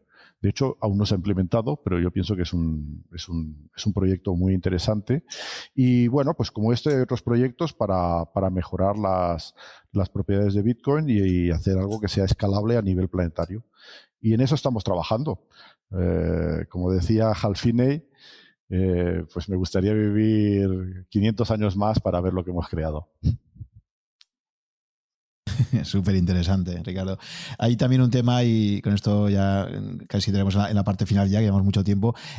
Hay también un artículo tuyo excelente que me parece muy, muy sugerente, que es el que relacionas el tiempo de blockchain y el principio de indeterminación de Heisenberg, ¿no? O de incertidumbre, ¿no? Entonces me parece también súper interesante, porque también hay por ahí un artículo de Nick Szabo, que mucha gente pues lo vincula claramente al proyecto inicial y tiene un blog excelente, se llama Unenumerated, que ya he comentado en algún podcast anterior, donde él precisamente también habla, hace mucho estudio histórico y habla de la importancia de la aparición de la emergencia de los relojes, ¿no? Como una forma de sincronizar el tiempo y tal, ¿no? que es fascinante, ¿no? Entonces quería que me comentaras un poco, pues esto, ¿no? El hallazgo tuyo que me parece también muy, muy potente. Bueno, es un tema que te agradezco que me lo preguntes, porque es un tema que, en fin, le tengo un especial cariño. Una de las consecuencias, la red Bitcoin, de hecho se crea, tiene una complejidad y funciona de cierta manera para evitar ese problema de doble gasto. Y el problema de doble gasto podría resolverse de forma muy simple, y es simplemente que cuando uno hace una transacción le pone un timestamp, dice, pues lo emito a cierta hora, y si alguien intenta volver a gastar el Bitcoin con otro timestamp posterior, pues la red no lo acepta, simplemente porque ya tiene una transacción anterior, ¿verdad? Y eso tiene un problema. Es que para hacer eso, esa solución simple del problema de doble gasto, hace falta un reloj descentralizado y universal. Si yo creas un protocolo, pues utilizando, por ejemplo, el reloj que está en la página web de la NASA para hacer el timestamp de mi transacción, pues alguien que hackease ese servidor de la NASA y cambiase el tiempo, podría también hacer un doble gasto y pues hacer una transacción posterior que reemplazase la anterior, ¿no? A ver, que el problema de doble gasto y el problema de la cronología están íntimamente ligados. Y lo que hace Satoshi es que consigue resolver el problema de doble gasto. Y una consecuencia fantástica de eso es que lo que crea en la blockchain es un reloj universal, descentralizado e infalsificable. Cuando yo mido el tiempo contando los bloques validados en la blockchain, lo que tengo es un reloj. Es un reloj que no es muy preciso, porque los bloques se validan en media cada 10 minutos, ¿de acuerdo? Pero podría utilizar una blockchain donde se validase más rápido y tener una granularidad menor, ¿no? Y eso es algo que cuando uno lo piensa es fantástico, porque de repente uno de los grandes misterios de la física moderna es que el tiempo está mal entendido. En las teorías cuánticas, en las teorías relativistas. En las teorías relativistas se incorpora el tiempo en las variables espaciales. En la teoría cuántica el tiempo simplemente no existe. Es algo bastante paradójico porque no hay una buena teoría del tiempo. Y de repente vemos aquí un sistema que es una red con una serie de protocolos que crea su tiempo propio. Además, el tiempo está muy ligado a a la entropía en mecánica estadística. Los procesos irreversibles en física son irreversibles porque hay un principio fundamental en termodinámica que dice que la entropía mide el desorden de un sistema, ¿no? La entropía solo puede crecer con el tiempo. Un sistema aislado, tiene que ser un sistema aislado, sin aporte externo de energía, etc. Y eso plantea muchas cuestiones de tipo filosófico y de comprensión del tiempo. Y bueno, pues explica por qué cuando disolvemos azúcar en el agua, pues se disuelve y no vemos que espontáneamente el terrón de azúcar se recomponga en el agua. Pues es porque la entropía, el segundo principio de la termodinámica, no lo permite. Y bueno, reflexionando sobre el tema, viendo que la red Bitcoin es un sistema aislado, se aporta una energía, eso permite crear ese reloj descentralizado e infalsificable. Me puse a analizar esa red desde un punto de vista de físico teórico, ¿no? Y tenemos una cierta incertidumbre del tiempo que corresponde al tiempo de validación del bloque. La incertidumbre es de unos 10 minutos, más o menos. Si funcionase diferente, sería diferente, ¿no? Y cada 10 minutos se aporta una energía externa que corresponde a la energía de minado de ese bloque, ¿no? Y de forma bastante sorprendente, es una observación elemental, pero sorprendente, tenemos el principio de incertidumbre, que la incertidumbre sobre la energía, que es la energía esa que se necesita para crear un bloque, y la incertidumbre sobre el tiempo, cuando se multiplican, son superiores a cierta constante universal, pues característica del sistema. Esa relación hay un teorema general de Heisenberg en mecánica cuántica. Las ecuaciones de la mecánica cuántica provienen de la cuantificación de las ecuaciones de la mecánica clásica. Entonces, la mecánica clásica es la mecánica de Newton, luego la estructura matemática se mejoró por Hamilton, son las ecuaciones de Hamilton, y cuando tienes un sistema que se rige por esas ecuaciones se llama un sistema hamiltoniano, y ahí tenemos variables que se llaman conjugadas. Típicamente la variable de posición e impulsión, y otras son la energía y el tiempo. Y las variables, la indeterminación cuántica que existe en las variables conjugadas satisface el principio de Heisenberg. Y bueno, me pareció pues una observación bonita, que puede dar lugar a desarrollar teorías físicas interesantes, es observar que primero que se crea un tiempo propio en un sistema con una red con unas ciertas reglas, y de forma sorprendente pues satisface un principio de incertidumbre. En fin, es algo que a mí personalmente pues me interesa, pero yo creo que a los inversores que te escuchan no creo que sea de tanto interés. Pero yo creo para la gente que estamos metidos en ciencia y tal, ese tipo de cosas son en las que nos fijamos y que nos interesan. No, es que, ya digo, todo lo que es el mundo de Bitcoin, la gente que se mete, bueno, muchos hablan de meterse en la madriguera. Creo que es una expresión más moderna que tú no has conocido, que estabas en los orígenes, pero hay mucha gente que lo asocia con la película esta de Matrix, meterte en la madriguera, y hay toda una terminología ahí. Y la verdad es que es un tema que, bueno, como hacía con el anterior entrevistado, Emérito Quintana, me comentaba, mira, en este momento eres un gestor joven, ¿no?, de fondos, pero le gusta mucho el tema de Bitcoin, y decía, es que hay una barrera de entrada clara, y es que, dice, para empezar a meterte en Bitcoin necesitas meses de estudio, ¿no? Dice, la mayor parte de gente no tiene ese tiempo ni las ganas, ¿no? Hay una barrera de entrada ahí muy importante, pero cuando empiezas a profundizar, empiezan a encontrar tantas derivadas que es un mundo en sí mismo, ¿no? Tampoco uno tampoco tiene que entenderlo todo. Lo que pasa es que tiene que tener una visión global de cómo funcionan las cosas. Y luego también una comprensión a nivel externo de la píldora roja y azul, ¿verdad? ¿Ves cómo estoy puesto? Pues, en fin, que no soy un viejales, coño. Cuando te comenté lo de la Madrid, decía, pues no sé, no sabía que esa expresión está bastante extendida en el mundillo de Bitcoin, ¿no? Sí, bueno, en Bitcoin se crea todo un folclore, las pizzas a 10.000 Bitcoins, los hodlers, en fin. Hay todo un folclore asociado a Bitcoin y a los viejos bitcoineros. Hombre, es que cuando has estado ahí desde el principio y, claro, ves al tío que después de irse de farra y volver borracho a casa, descubre que ha reventado la burbuja, la misma que me pasó a mí viniendo cuando estaba en el avión, ¿no? Y llega y ve que ha bajado el 80% del Bitcoin y dice, pues me la suda, yo holdeo. Entonces, claro, como el tío estaba borracho, escribe las cosas de cualquier manera, pero eso lo ves en vivo. Entonces ves ahí en el post, te metes en el foro y ves que el tío acaba de postear eso. Y todo el mundo dice, bueno, pues sí, aquí hemos perdido el 80% de la inversión, pero es que nos la suda, porque aquí estamos, de hecho, probablemente la buena filosofía es estar por la tecnología, más que por la ganancia o el interés. A ver, yo creo que los defensores más honestos de Bitcoin son aquellos que están por razones ideológicas. Y cuando uno es un poco anarquista y libertario al mismo tiempo, es algo que naturalmente nos atrae y que nos gusta promover.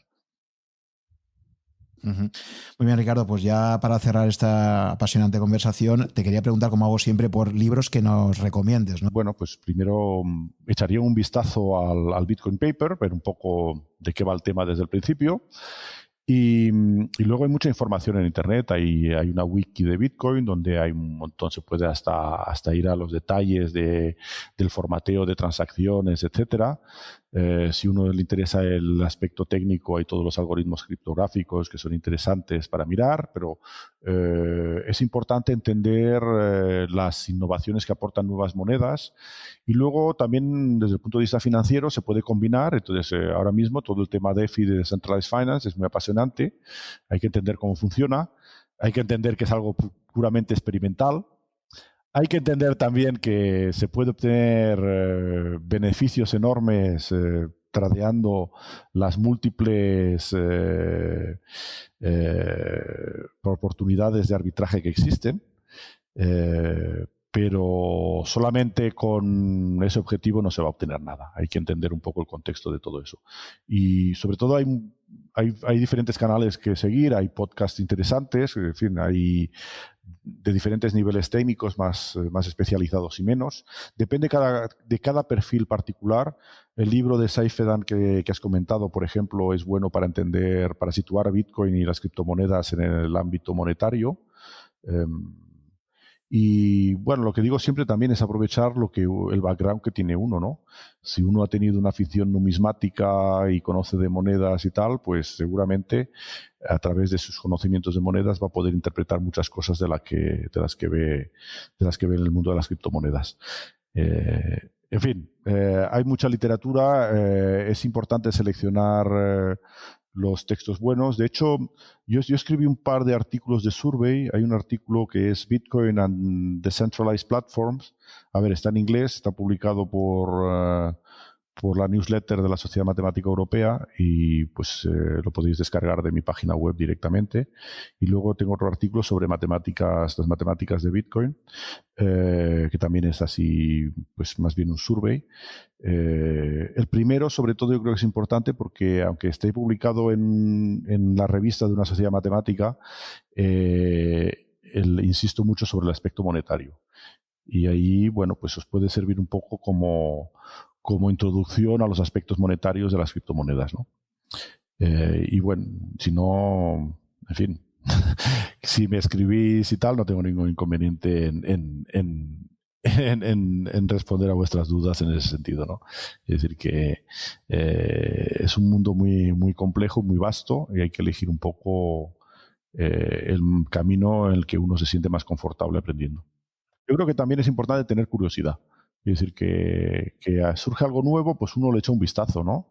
Y si le gusta, pues puede profundizarlo. Eso yo creo que sobre todo para la gente más joven y tal, que se introduzca en esos temas, una de las lacras modernas es la superespecialización de todo el mundo. Empezando por mi tema, en fin, en matemáticas la gente está súper especializada y se pierde mucha potencia cuando se desconocen las técnicas de otros campos matemáticos que están al lado, pero que la gente, es que, por ejemplo, nada más que en matemáticas es enorme, ¿no? La propia creación de Bitcoin, para mí, yo creo que lo hace excepcional, y creo que por eso detrás hay personas con nombres y apellidos muy concretas, es que al final, claro, ¿cuál es la probabilidad de encontrar una persona que sea un especialista en criptografía, un ingeniero informático, y que simultáneamente sea una persona fascinada por la historia del dinero y que se haya dedicado 20 años a estar estudiando cómo emerge el dinero de forma espontánea en diferentes sociedades, etcétera? Pues claro, no es fácil encontrar personas que tengan esos intereses tan aparentemente diferentes, ¿no? Sí, y de hecho Satoshi Nakamoto no existe, no es una persona. En fin, yo sé que no es un matemático porque las matemáticas que están escritas ahí no están escritas como las hubiese escrito un matemático, pero es un grupo de personas, cada cual con su capacidad, un líder del proyecto, impulsor, que tenía muy claro lo que quería monetariamente, alguien como puede ser Hal Finney, que era alguien con ya un recorrido de programación, estuvo trabajando con Zimmerman en PGP, el programa que declaró ilegal Estados Unidos porque era el programa de encriptación fuerte, ¿no? Sí, lo característico de Bitcoin es que tanto para crearlo como para entenderlo hay que tener una vasta cultura un poco renacentista, ¿no? Diría yo, de interesarse en varios temas que parecen desconexos y que se juntan ahí en las criptomonedas, en Bitcoin. Oye, Ricardo, pues ha sido un placer. Estas ya casi 3 horas que hemos estado aquí conversando. Has contado, creo que es uno de estos podcasts que exige escucharlo varias veces y aplicar ahí el interés compuesto también, porque hay tal densidad de información que creo que será necesario esto, ¿no? Pero bueno, creo que ha sido enormemente valioso, enriquecedor y sugerente, ¿no? Que te abre muchísimos campos de reflexión. Así que nada, muchísimas gracias. Un abrazo. Un abrazo, Ricardo. Hola, si te gustan estos coloquios que mantengo con inversores, aficionados o profesionales con una dilatada trayectoria, simplemente recomendarte que te hagas usuario registrado de Rankia, si aún no lo eres, y te suscribas a mi blog para recibir todas las novedades que publico allí, que pueden ser tanto webinars que vaya a hacer próximamente, como la información de los nuevos podcasts que publico. El blog está disponible en rankia.com/blog/such, S-U-C-H. Ahí vas a poder encontrar todas las novedades que voy publicando, así como los enlaces a todos los contenidos que destaco. Por otra parte, también te recomiendo, si te interesa la temática financiera, pues que te suscribas a las alertas que envía Rankia con todas las novedades de webinars o formación en general que imparte. Creo que os van a resultar de mucha utilidad.